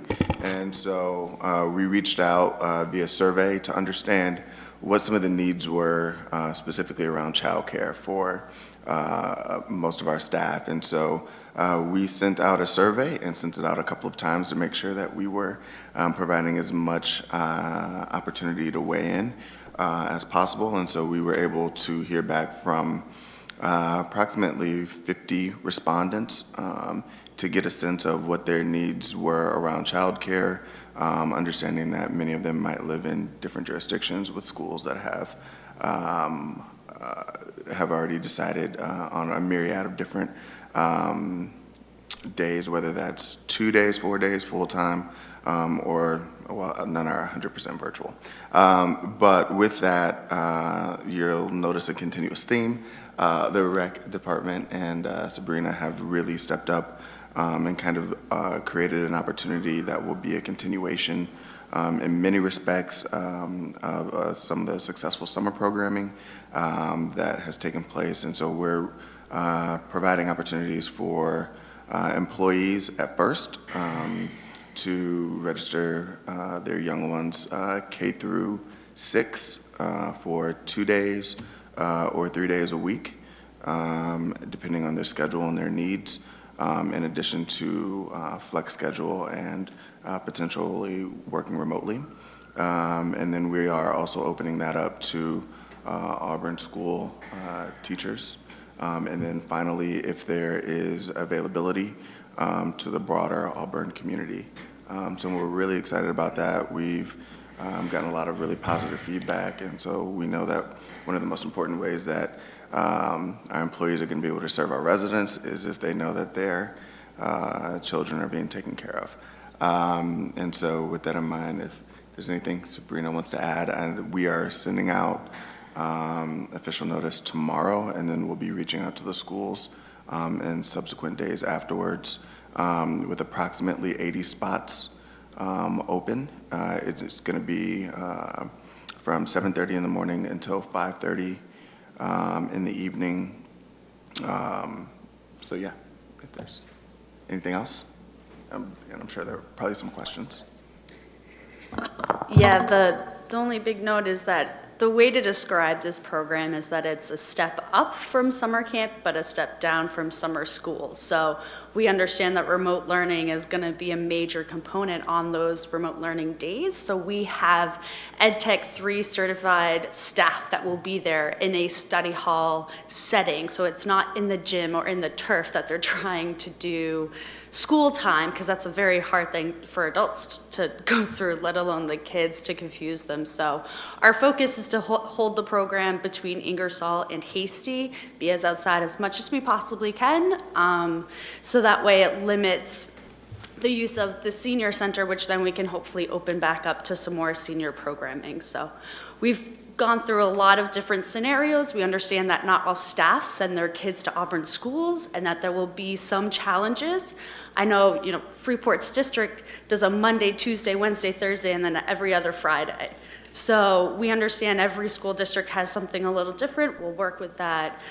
But tomorrow we'll reach out, starting with employee staffs, and then go from there. Is there anything else you wanted to cover, or was that it? The only other thing is that we are going to charge for this.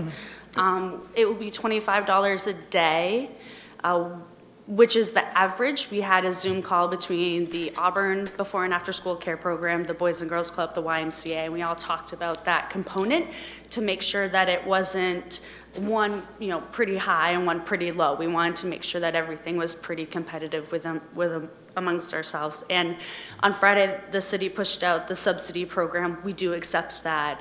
So we will definitely work with everyone. I'd like to open up some questions, but have we pushed this, or are we planning on pushing this out to the school committee their Wednesday meeting? I know this has been, especially teacher childcare, has been a huge issue. I just want to make sure that they're aware of it. Sounds like their after-school program is, but I'm not sure if and Brian Carey is not here tonight to pass that along, so. I would say school admin are aware of it. The school before and after school program definitely is aware of it. We just haven't gone live with things because there were still a few components we wanted to iron out. Staffing, making sure we had staffing was one of them. So, but yes, they should know of this ahead of their Wednesday meeting. Very good. Thank you. Councilor Boss. Related to cost, excuse me, it just turned on. My question was related to cost, whether or not it would cost employees, but you answered that, thank you. And is the before and after care program through the Auburn School Department open for the coming year or not? Yes, so they will still have a program. They are obviously limited with space, so their numbers have been skewed. It looks like they will be able to take up to 90 or so, which is a lot less than what they would normally offer. So they were already calling us, asking if we were going to do something to help, offer parents a solution, which is where the Zoom call started. So they are aware, they are offering something, and I think that's where everyone jumped on the boat and trying to pick up some too. That's great, thank you. And I think as an employer, it's really wonderful to see that offering for parents. I have a 6-year-old and 3-year-old at home, and the offerings are slim, and it's been really difficult. So this is a great thing for the city to offer, so thank you. Councilor Sonia. Yeah, I have to say that too, just like the small business loans that this city rolled out early on, to be proactive and really take care of this community is a great thing that we're doing. So my question is, somebody signs up, does their child go, say they're on a Tuesday, Wednesday schedule, or say Thursday schedule, does their child then Monday and Wednesday come all day to this program? Yes, so Friday? this is a all-day care, really focusing on those kids that have an all-day remote learning schedule. So right now, the way we'll offer it is to mimic the school department, where it's a Monday, Tuesday, a Thursday, Friday, and then a Wednesday option. So if you just need Wednesday coverage, you can sign up for just that day too. And they'll be doing their virtual classes while they're in the program? Yes, and from most of the conversations I've had, it could vary what remote learning looks like. So it could be that they're in a classroom or a virtual classroom. Some others could be just paper copies or practicing reading and writing. So we do have, again, those EdTech 3 certifieds, which are at the level that they can implement a plan. They won't, but they'll be there at least to help provide guidance and support. That's really great, Sabrina. Councilor Walker, you had a question? Not a question, but a comment. Brian Carrier said that Wednesday he will be at the school meeting. Yes. And we'll try to talk with him too. And I'm sure, I know Councilor Carey, he'll be watching this live afterwards. A question on this, if I could, I just want to just verify a couple things.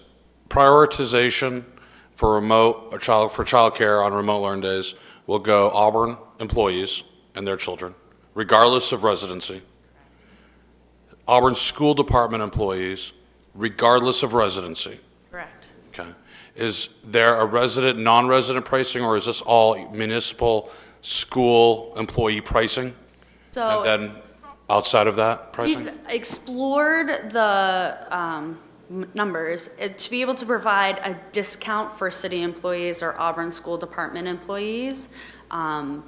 We had played with the idea of, do we open it up to non-residents past city employees? And through the demand that we're hearing, let alone before registration, I don't think we'll ever get to that point. I think we'll fill up pretty quickly just between employees, and then once we open it up to Auburn residents. Or, so employees as in municipal and school? Correct. When you're saying employees, it's both? Yes, Okay, employees. okay, I just, Yeah. sometimes they get employees and municipal and school.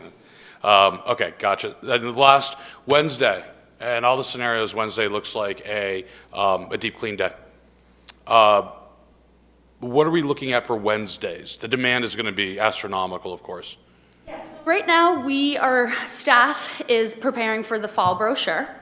We are planning a normal fall brochure, but obviously in a COVID world, so there will be definitely limits on things that we can and cannot do. Indoor basketball league has not been given the green light, so we're gonna have to alter the way that we're thinking or offer some type of basketball program. We have started to reach out to new and outside organizations to offer programming on Wednesdays. So an example is I'm working with a trailblazer that has been working all summer long at Mount Appetite to offer this program, basically where kids, high school or middle school kids would come in, work with him for a few hours on how to build a trail, erosion, learn that side of things, and then either bike or hike the trails. So we're starting to think outside the box and try and, come up with, well, how can we do a winter program where they're coming in, they're renting, or they're taking snowshoes, cross-country skis, something, sledding, anything like that, just to help continue to give them access to outdoor activities. So we're brainstorming, we're open to suggestions and ideas, but our goal is to try and increase programming on a Wednesday. Very good. The only other, sorry, no, go ahead. No, I'd just like to, this is for Auburn employees, their kids, and the city employees, and teachers, children? And the community afterwards, but that's the prioritization. Priorities, okay. So I just want to clear, this is because the schools aren't going to be open, that the kids are now going to go to remote learning and remote, because you can't be in school for 2 days, you have to go somewhere else for 2 days. It depends on the school district, if I could.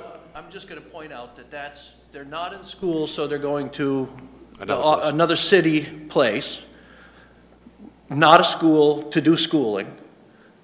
And For those the families that citizens, need it. and this is not a reflection on the staff or Sabrina, but the people who aren't going to that are the citizens who are, they're third on the list, and the 40% of kids that were lost out of the Edward Little and remote are not city employees' kids, and they're not Auburn School District city kids. So I'd just like to point out that the probability is we're going to lose the same 40% of kids. And it's a bad situation, it's not your fault, but I feel the need to mention that for that group of people, that because we can't go to school, we're creating a difference. We're not calling it a school, it's another place we're going to put kids when they should be at school. We're not calling it a school, but we're going to do remote learning there. And citizens of the community are still stuck. There's, without getting, I don't want to get in, obviously, during communications, the debate, but the statements are applicable. And thank you. I'd like to turn over to the manager, who's been really heading this program up with staff, and Mr. Wood, just to talk about that scenario and what other options, or how do we increase that? Yeah, I think, we're trying to make sure that at least our focus right now has been focused on our current staff and teachers. and knowing that there's this need in the community as well. That's why when Sabrina talks about all those other organizations that are all kind of working on the same initiative, Boys and Girls Club being one of them, they're all trying to determine how much they could open up for space and still be able to provide access. One thing that we'll be doing, we have a meeting tomorrow with the leadership team. One thing I'll be asking the directors to do is to identify those staff positions that can flex time. And if we're able to flex time, then that will reduce that slot that maybe one of the workers would be taking up with their child on maybe 2 days out of that week. If we could flex their time on that Monday, Tuesday, where we're going to probably open our hours up here at Auburn Hall for staff working beyond what our normal operating hours are. And that's just making sure that we're creating flexibility for those positions that can do that. We have some positions that we don't have any flexibility in at all. They have to be working those hours or during those days or times, but we do have other positions that we could flex and make more available. So we will be doing that, but hopefully that will reduce some of those slots to be able to make that more available for the community as well. I'd just like to clarify that that was not a political statement. That was a statement of the reality of what is really happening. I would, I think if we could, one second, if I could just get this thought out, then I'll ask Councilor Boss. If our next meeting is until September 8th, 7th, 8th, that Tuesday after Labor Day, could we possibly sooner versus later receive a memorandum from staff, Phil, on headcounts? Not necessarily breaking it down by how many spots are taken by city employees versus school employees versus at large or public. Can we just look at that and kind of put it in writing and documentation on what this looks like, where it looks like, the opportunities for more increased internal Wednesday operations in addition to community partnerships, which are great. And just so we can have that down, I think just time is of the essence on this. You're talking about enrollment? Yeah, enrollment numbers. Yeah. And also I'd like probably an opinion too from Deputy Chief Fifield on the co-mingling to address Councilor Milk's point of students from outside districts into Auburn. Is that wise or not? That's something that really hasn't come up during some of the conversations. And do we prioritize or exclude students, even though they're Auburn employees, if their students are not in our Auburn school district? And not to sound, crass or anything, but I think I'd like to see an opinion on that, on the safety aspect of things, if I could. We can put a memo together, kind of outlining that, for us anyway, as employers of the staff, we have a large staff body that we're also trying to make sure that we're meeting those needs, just like other employers are doing in the private sector. We're responding to that as well. And I would just add that, REC has really, with Sabrina's leadership, has done an outstanding job of consistently looking and trying to identify programming options, reaching out into her network. Sabrina is well respected within the REC community. And so many of those programs are actually leaning on Auburn for policies and what is Auburn doing. And so she's really leading the way on that. And I think a good example will be the 3-week gap that ultimately is in place now from summer rec ending to before school begins. Sabrina was able to work with her staff to create a 3-week option. And so again, that's really targeting our Auburn families that are currently enrolled in that program and trying to meet those needs and so that they can continue working during this delayed school start as well. So, thank you. I've had Councilor Boss. I'll come back to you, Councilor, with a question. Thank you. My question is about for this care program. Does it fall under DOE for safety protocols, or would it be considered a daycare? So we are considered a child care provider, but we're not a licensed one. Mm-hmm. So what we did just in summer rec in general is we tried to take what they put out for guidelines and implement as many as we thought were reasonable. We do plan on having mass zones. We want to make sure that there's consistency so that way that when the kids are in school, they feel and do the same kind of style of things when they're in school time versus when they're in that non-school time, which would be the normal rec protocols. So we every time a new update comes out, we sit down with Matt Fifield and we go through and we say, where's our stance, what are we going to be able to implement and not implement. Didn't childcare just update so they have to be masked? Licensed childcare providers are requiring the mask. So what we did is we offered it to our current summer camp parents and saying, if you want to send your kid with a mask, we are more than happy to help, ensure that they're wearing it and just, start that process so that way when they get to school. But right now, again, we're still under summer camp guidelines. So once we transition to more of this childcare school-like program, we will see a change in how some of those things are implemented. Thank you. And my last question was for you wanted to do as much outside as possible, which I think makes a ton of sense and is safe and great. How does that work with the kids who are live streaming into their class from like 9 to 2?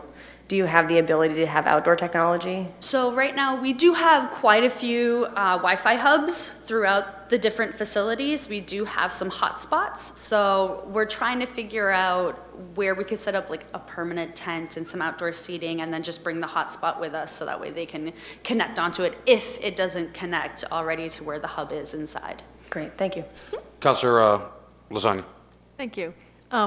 That's great information to get about what you're doing and how well thought out it is. And I respect what Councilor Milk said, but I want to remember that the reason that we're trying to take care of Auburn employees and Auburn teachers is for Auburn kids. So just to remember that if those teachers aren't able to come We just want to make sure that from a safety standpoint, the co-mingling of students from different school departments is wise in a cohort environment. Oh, I understand it. I would just be cautious about separating out the kids who go to school here and the kids who don't. Very good, thank you. That was good. And again, the more information, the better. I mean, obviously, the school department's made a decision on schooling for Auburn, and there's parental choice. So those numbers are available if you ask. I'm sure you have. So you'll know down to which kids are choosing what at this point. So thank you very much. Look forward to a memorandum, outlining this, a communication to the school committee on this one as well. Thank you. Next, communication. I'm going to start off communication tonight. I sent out a memo of understanding to the council earlier this afternoon. Just want to clarify communication versus reporting.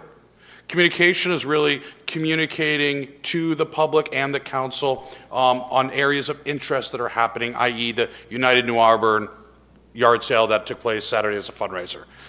Those are public service announcements. That's what communication is designed for, and or communication from other governmental or non-governmental entities in an official manner to be conveyed out to the rest of us. So we understand it as part of the intelligence gathering process that we have to make decisions in the future. Report, which comes a little bit later on, are strictly reporting out on the committees in which we serve in order of information, again, that may or may not be of interest to the council for policymaking decisions or to the population in general for sewer rates or water rates, for example, okay? So we'll go off on that. We're going to do a little bit differently this time, though. I'm going to ask for any council communications. Any councilor have any communications they'd like to share? Councilor Gary. Thank you, Mr. Mayor. As part of our food security program, the City of Auburn is offering market bucks to eligible households.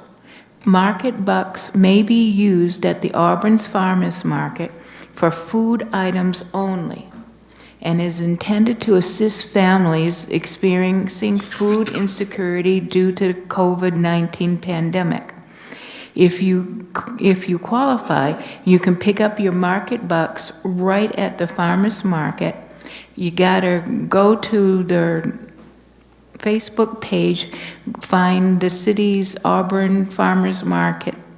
On it, it has a click-on link that has an application you fill out. And the farmers market is held every Wednesday on Main Street near Festival Plaza from 4 to 7 p.m. To qualify, you need to be an Auburn resident, be income eligible below the 80% of median income, complete the self-certification form, and it is limited to one benefit per household. Also, eligible families can also sign up for this benefit through Auburn's Health and Social Services Department by calling the city's building's phone number and dialing extension 1411. And this information is also posted on our website. This program is funded through the recently enacted CARES Act, which provides additional CDBG funds to the City of Auburn. The Citizens Advisory Committee identified areas of need where CDBG funds could have the greatest impact to our residents and small businesses, including food insecurity. And Mr. Lenhart, that's the director of the CDBG, he's also asked me to reach out to seniors 60 and above because they also are in need. This $50 that you get, if you qualify, comes in 10 tickets of $5 each. And like I gotta stress, it's only for food stuff. Our farmers market offers other products and things. You can spend them all at once, or you can spread them out. In a way, it's similar to the farm share that seniors get, where they have $50 to spread out throughout their growing season. So I urge anyone that's 60 and above to seek it out, because this extra money will help you get a lot of good foods. Our farmers market has a lot of homegrown stuff that's grown here in Auburn, and we're also supporting Auburn businesses. Thank you, Councilor Gary. Is there any other counselor, any other communications? Councilor Walker? I have a comment. The farmers market that sits down here on Main Street, there's only one or two vendors that have food that you can actually use these. I would think whoever put this together would have thought about it a little bit more than that, and maybe use somebody else in the business that they're in that sells products. I don't appreciate it only being allowed to be spent on Main Street Farmers Market. I think we could have done a better job than that. Okay. Well, thank you. Okay, I'm going to close out communications. We're going to move to open session. First open session of the night, members of the public are invited and encouraged to speak to the council about any issue directly related to city business, which is not on tonight's agenda. You have a separate time to talk about that. I would ask that you state your name and address, and please limit your comments to 3 minutes. We're going to give it a second to see if there's no one here for public comment, first open session. So I will now close out our first open session. We're going to be moving on to unfinished business, which we have no unfinished business on tonight's agenda. Now we'll be moving on to new business. We do have Order 95-0817-2020, authorizing the sale of tax-acquired property located at 5 Sprucewood Road. I'll entertain a motion at this time. Motion to approve. Second. A motion from Councilor Walker and a second from Councilor Boss. I'll open this up to the public for comment. Is there anyone or any members of the public that would like to speak? If so, please come forward. None being? Okay. I'm going to bring it back to the council. Council debate topic. This has been on the agenda, and we workshopped this last meeting or the meeting before. Fair enough? I'll ask now for a vote. All those in favor? Opposed? None being? Order passes by a vote of 6-0. Next is Order 96-0817-2020, approving the location of the 3 polling places for the November 3rd, 2020 elections. Wards 1 and 2 will be at the Auburn Senior Community Center. Wards 3 and 4 at Auburn Hall here. And Ward 5 at the Boys and Girls Club of New Auburn. I'll entertain a motion at this time. So moved. Approve. Motion from Councilor Walker, second from Councilor Gary. I'll open this up to the public for comment. Is there anybody in the public that would like to comment on this matter? None being, I'm going to bring back to the council for discussion. Councilor Lasagna. Thank you, Mr. Mayor. Just one question. When will we see a plan to get out there and market and talk about these places? And I mean, I'm assuming that'll happen soon. So, yes. So I met with the communications team last week. They were prepared to talk about it today, but I really wanted these 3 locations determined, so you'll actually be able to roll out and see what the plan is for each location on being able to make sure we're promoting this and that, advertising the locations And as well. did you say next, on September 8th, we'll see that plan? September 8th. Okay, you'll see a thank you. presentation. Great. Is there any other debate, conversation, comment? No? Very good. I'm going to ask for a vote. All those in favor of this plan, please raise your hand. Opposed, abstained, none being. The vote passes by 6-0. I will do a friendly reminder out to council that there is an even number of counselors tonight. I can vote. Just want to encourage that. I never get a chance to vote. Only if there's a tie. I know. Maybe to prevent one. Next, we have order number 99-08172020, receiving and acknowledging that the leads of the Local Food, Local Places Community Action Plan have rescinded their request to seek council action on the action plan. Therefore, no action is needed on order 80-072020, which was postponed to the second meeting in October. I'll entertain a motion. Second. Motion for Councilor Boston, a second for Councilor Walker. I'll open this up to the public for comment. Any members of the public that would like to speak on this topic? None being, I'll bring it back to the council. Council, discussion? Councilor Lasagna?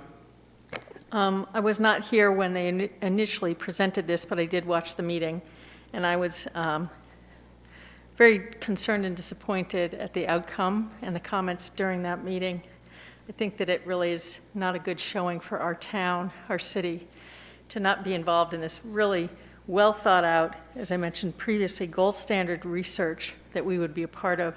And I think that some of the concerns were unfounded and not based on fact. So I'm glad that the Ag Committee is collaborating with this group and has approved the plan, and I look forward to seeing it rolled out. Any other comment? None? That's for vote. All those in favor of acknowledging the rescinding of the order, please raise your hand. Passes 6-0. Next, we have order 98-08172020, nominating Philip Kroll, Jr., Auburn City Manager, as a write-in candidate on the official ballot for Maine Municipal Association's Legislative Policy Committee for District 20 from July 1, 2020 to June 30th, 2022, with Assistant City Manager Brian Wood as Auburn's alternate member in the absence of either myself or the city manager. I'll entertain a motion at this time. So moved. And a motion from Councilor Milks and a second from Councilor McLeod. I'm going to open this up for comment. Any members of the public like to comment on this? None being, I'll bring it back to the council. Council, it's a golden opportunity for us to get our voice amplified. Fair enough? Ask for a vote. All those in favor? Order is approved, 6-0.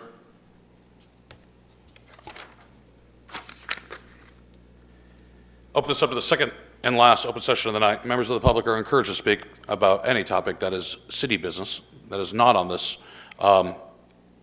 agenda tonight. I ask you to state your name and address. Limit your comments to about 3 minutes.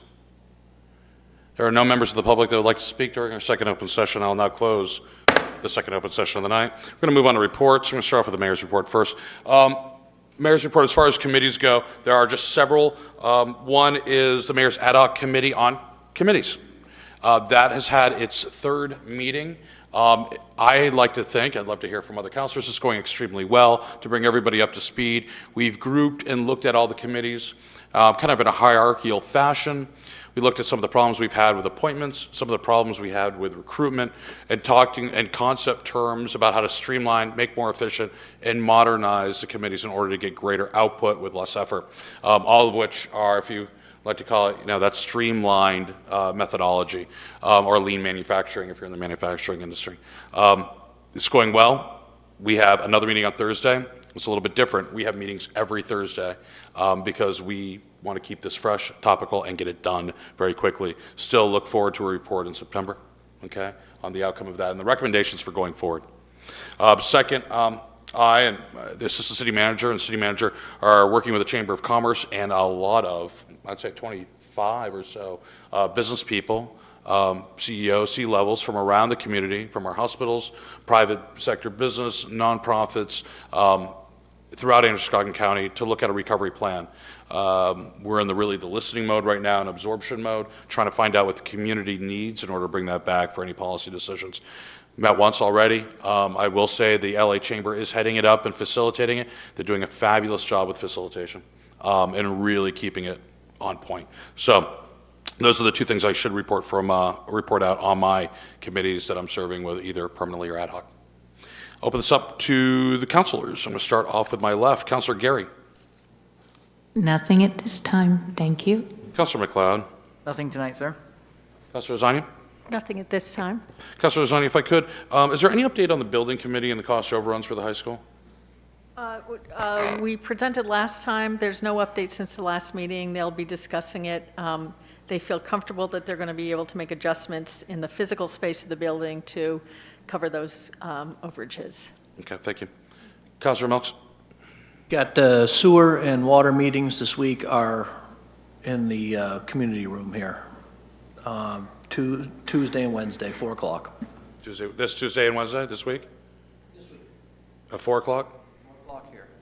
Okay, that shouldn't bother the school committee on Wednesday. Okay. How late will you be? Very good, thank you. We have another meeting going on, school committees later on that evening. Oh. So I didn't know if it had to overlap with community room because that's the holdover for public comment for school committee during their session. We've been having them in the senior center, so I saw that on the, Yeah, Kelsey's working with Sid to ensure that there won't be any overlap on that, so she was coordinating that. Okay, very good, thank you. Councilor Walker. Yes, there's a 911 meeting Thursday, the 20th, and there's also a waste to energy meeting on the 25th of this month. Anything pressing, anything popping up in those committees that we need to be aware of? No, I think everything is going pretty smoothly at this point. Knock on wood. Yeah. Outstanding, thank you.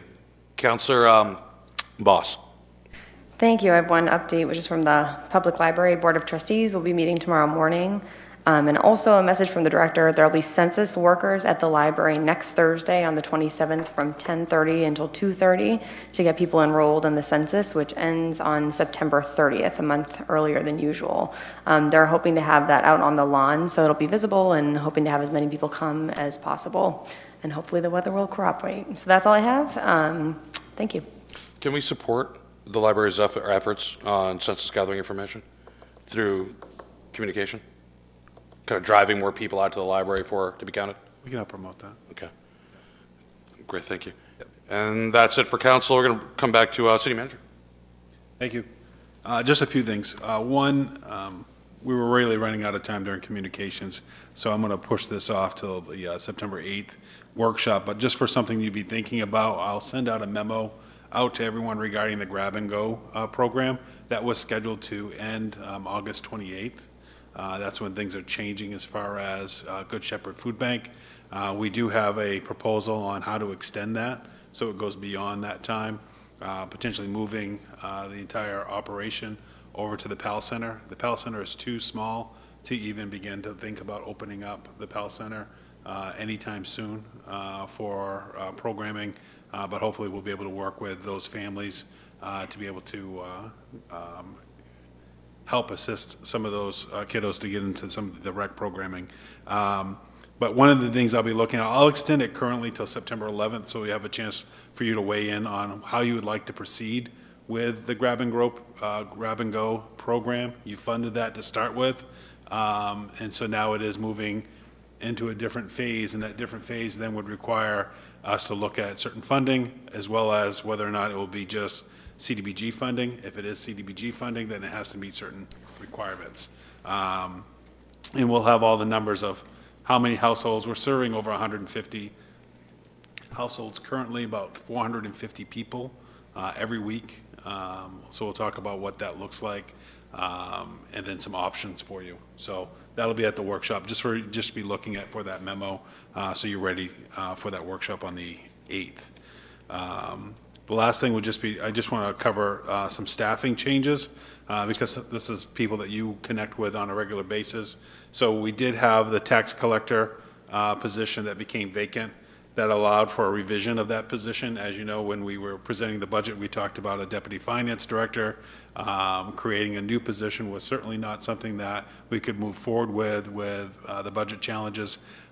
Working with Jill and looking at numbers and seeing what we might be able to do, we did merge that tax collector position into a deputy finance position, and tax collector responsibilities as well. And I think that's what actually, I think some of you had mentioned during the workshop when we were talking about that position is a way for us to merge that into an existing position.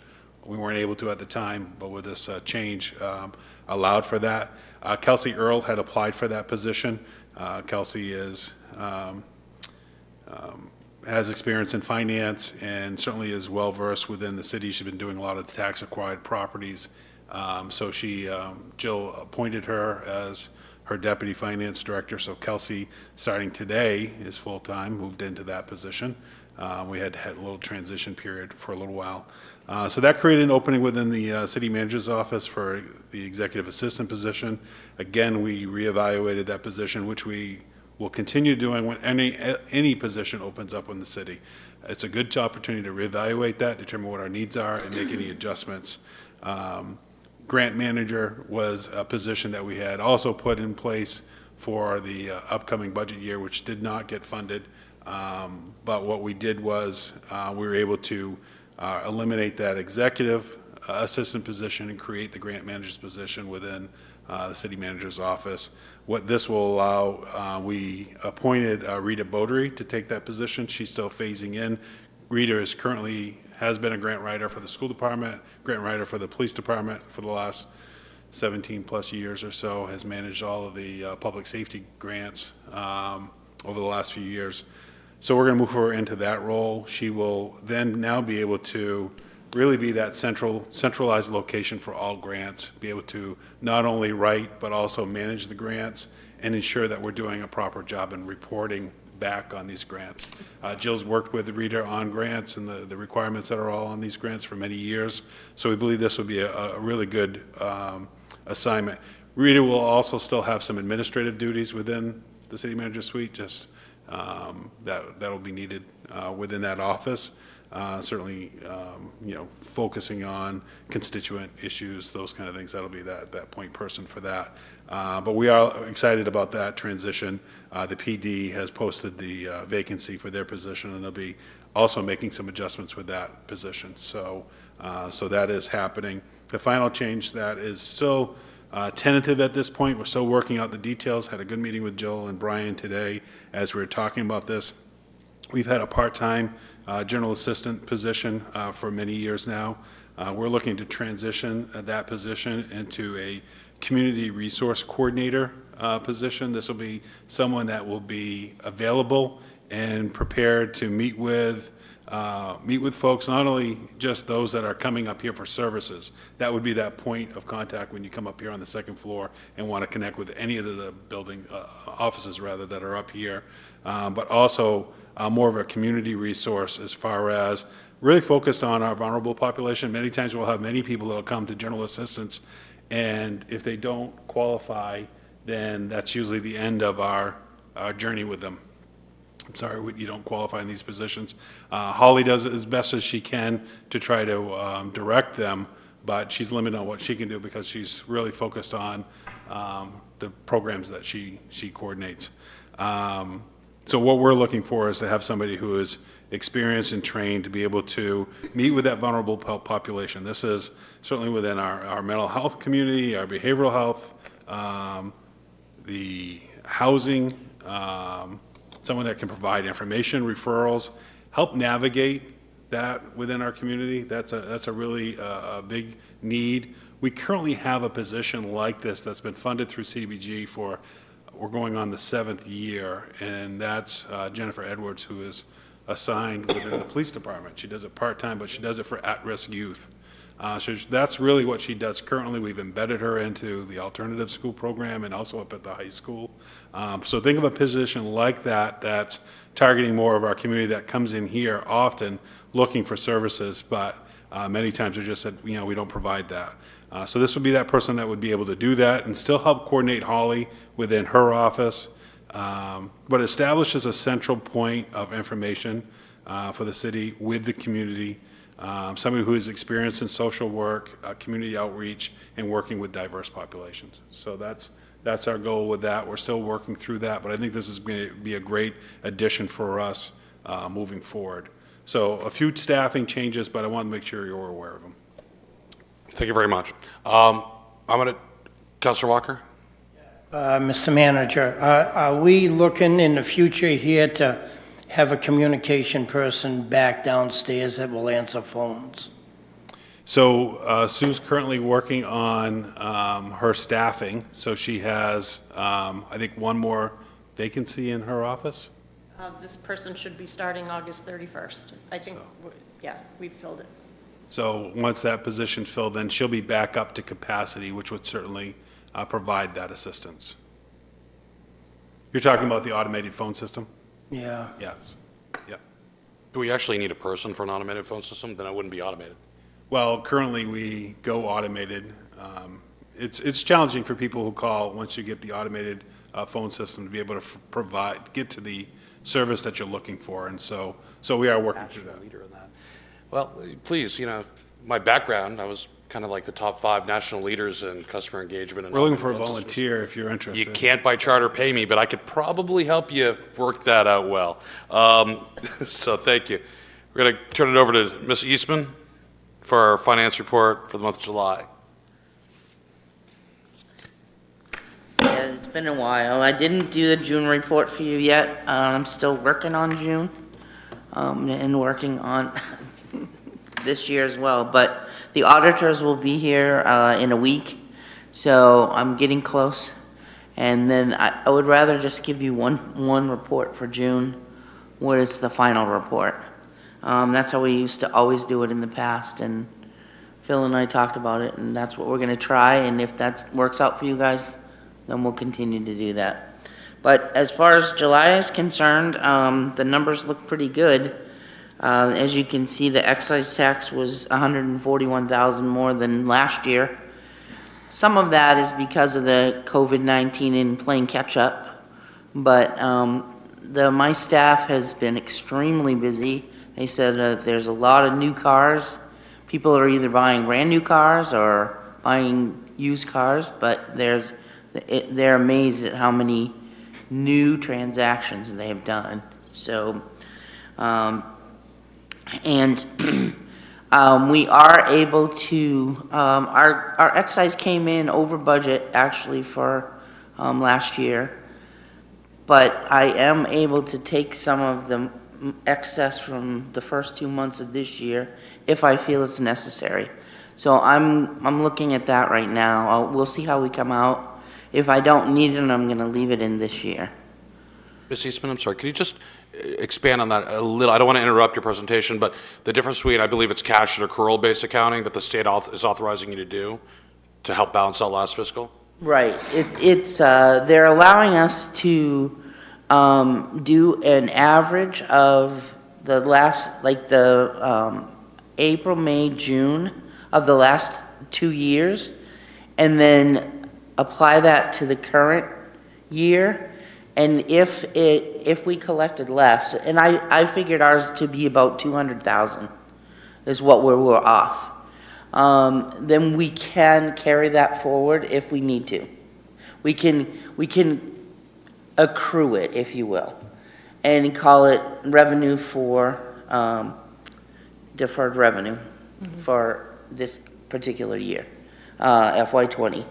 But my feeling is if we don't need it to balance, if the budget came out okay without it, then I would rather leave it in this year, just to protect us for this year. So, but I can run that by you when I get those numbers, final numbers, and see how you feel. Okay, thank you. I'm sorry, continue. Thank you for that explanation. Revenue sharing is another one. We're 11.89%, and we're up about $85,000 from last year on the state revenue sharing. Our property taxes, the tax bills went out last week, and we're already collecting money. People, as soon as they get their bill, they come in and pay. I did want to give you a couple of numbers that, as far as those bills were concerned, we actually had an increase, a gross valuation increase in our real estate of $47 million for the for 2020 tax year. Gross. We had $280 new homestead exemptions that were processed for that year, for 2020. And the valuation of the homestead exemptions from last year increased $22,420,000. So that directly comes off of that new value. Joe and Karen are planning on coming and talking to you all about the statistics that they put together for this actual commitment in October. And so those are the numbers that she gave me today, but they'll be glad to, if you have questions, you may want to give me a heads up, and then I can get them to them so they can be sure to answer them when they come. In summary, just so we can in layman's terms for everybody, basically massive increase gross in our valuation as a city. $47 million is substantial. But that flood of new homestead exemption applications, and I think I know why, because I'm one of them. And during all the press that was about homestead exemption and it going up at the state level, I think it clicked with me, and it clicked with a lot of 219 others, that they should probably fill out that exemption form and become exempt for up to $25,000 in appraised assessed value. And the blended, I believe, reimbursement rate for all 25,000 is only around 73%-ish. I know it's like 65 for the first 20,000, and then 100% for the last 5. So right around there.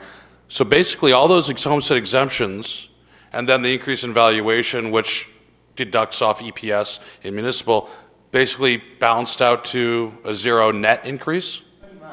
It's pretty close. Because we also have depreciation that happens. Of course, yeah. And then some of our businesses, they purchase new equipment that is under Betty, so we don't collect taxes on that. We get that through the Betty reimbursement.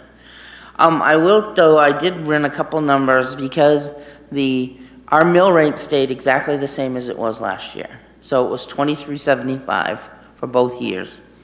But due to, if you had the homestead exemption, your tax bill actually on a $150,000 home was about $110 less. And on a $200,000 home was about $125,000 less. So from a residential taxpayer standpoint, we can't stress this enough. We can't. I'm kind of happy. I'm a little mad. I missed out for 9 years, but I'm happy now. Taxpayers are seeing a fairly robust decrease in tax bills. Plus, keeping it at the current mill level negates any inflationary pressures. So they're getting a lot more. You're paying less, I should say, for a current dollar. So it's positive. It's stressful for municipal government, but it's extremely positive for the vast majority of residential taxpayers, right? Yeah. Okay. Is there any questions on the financial report?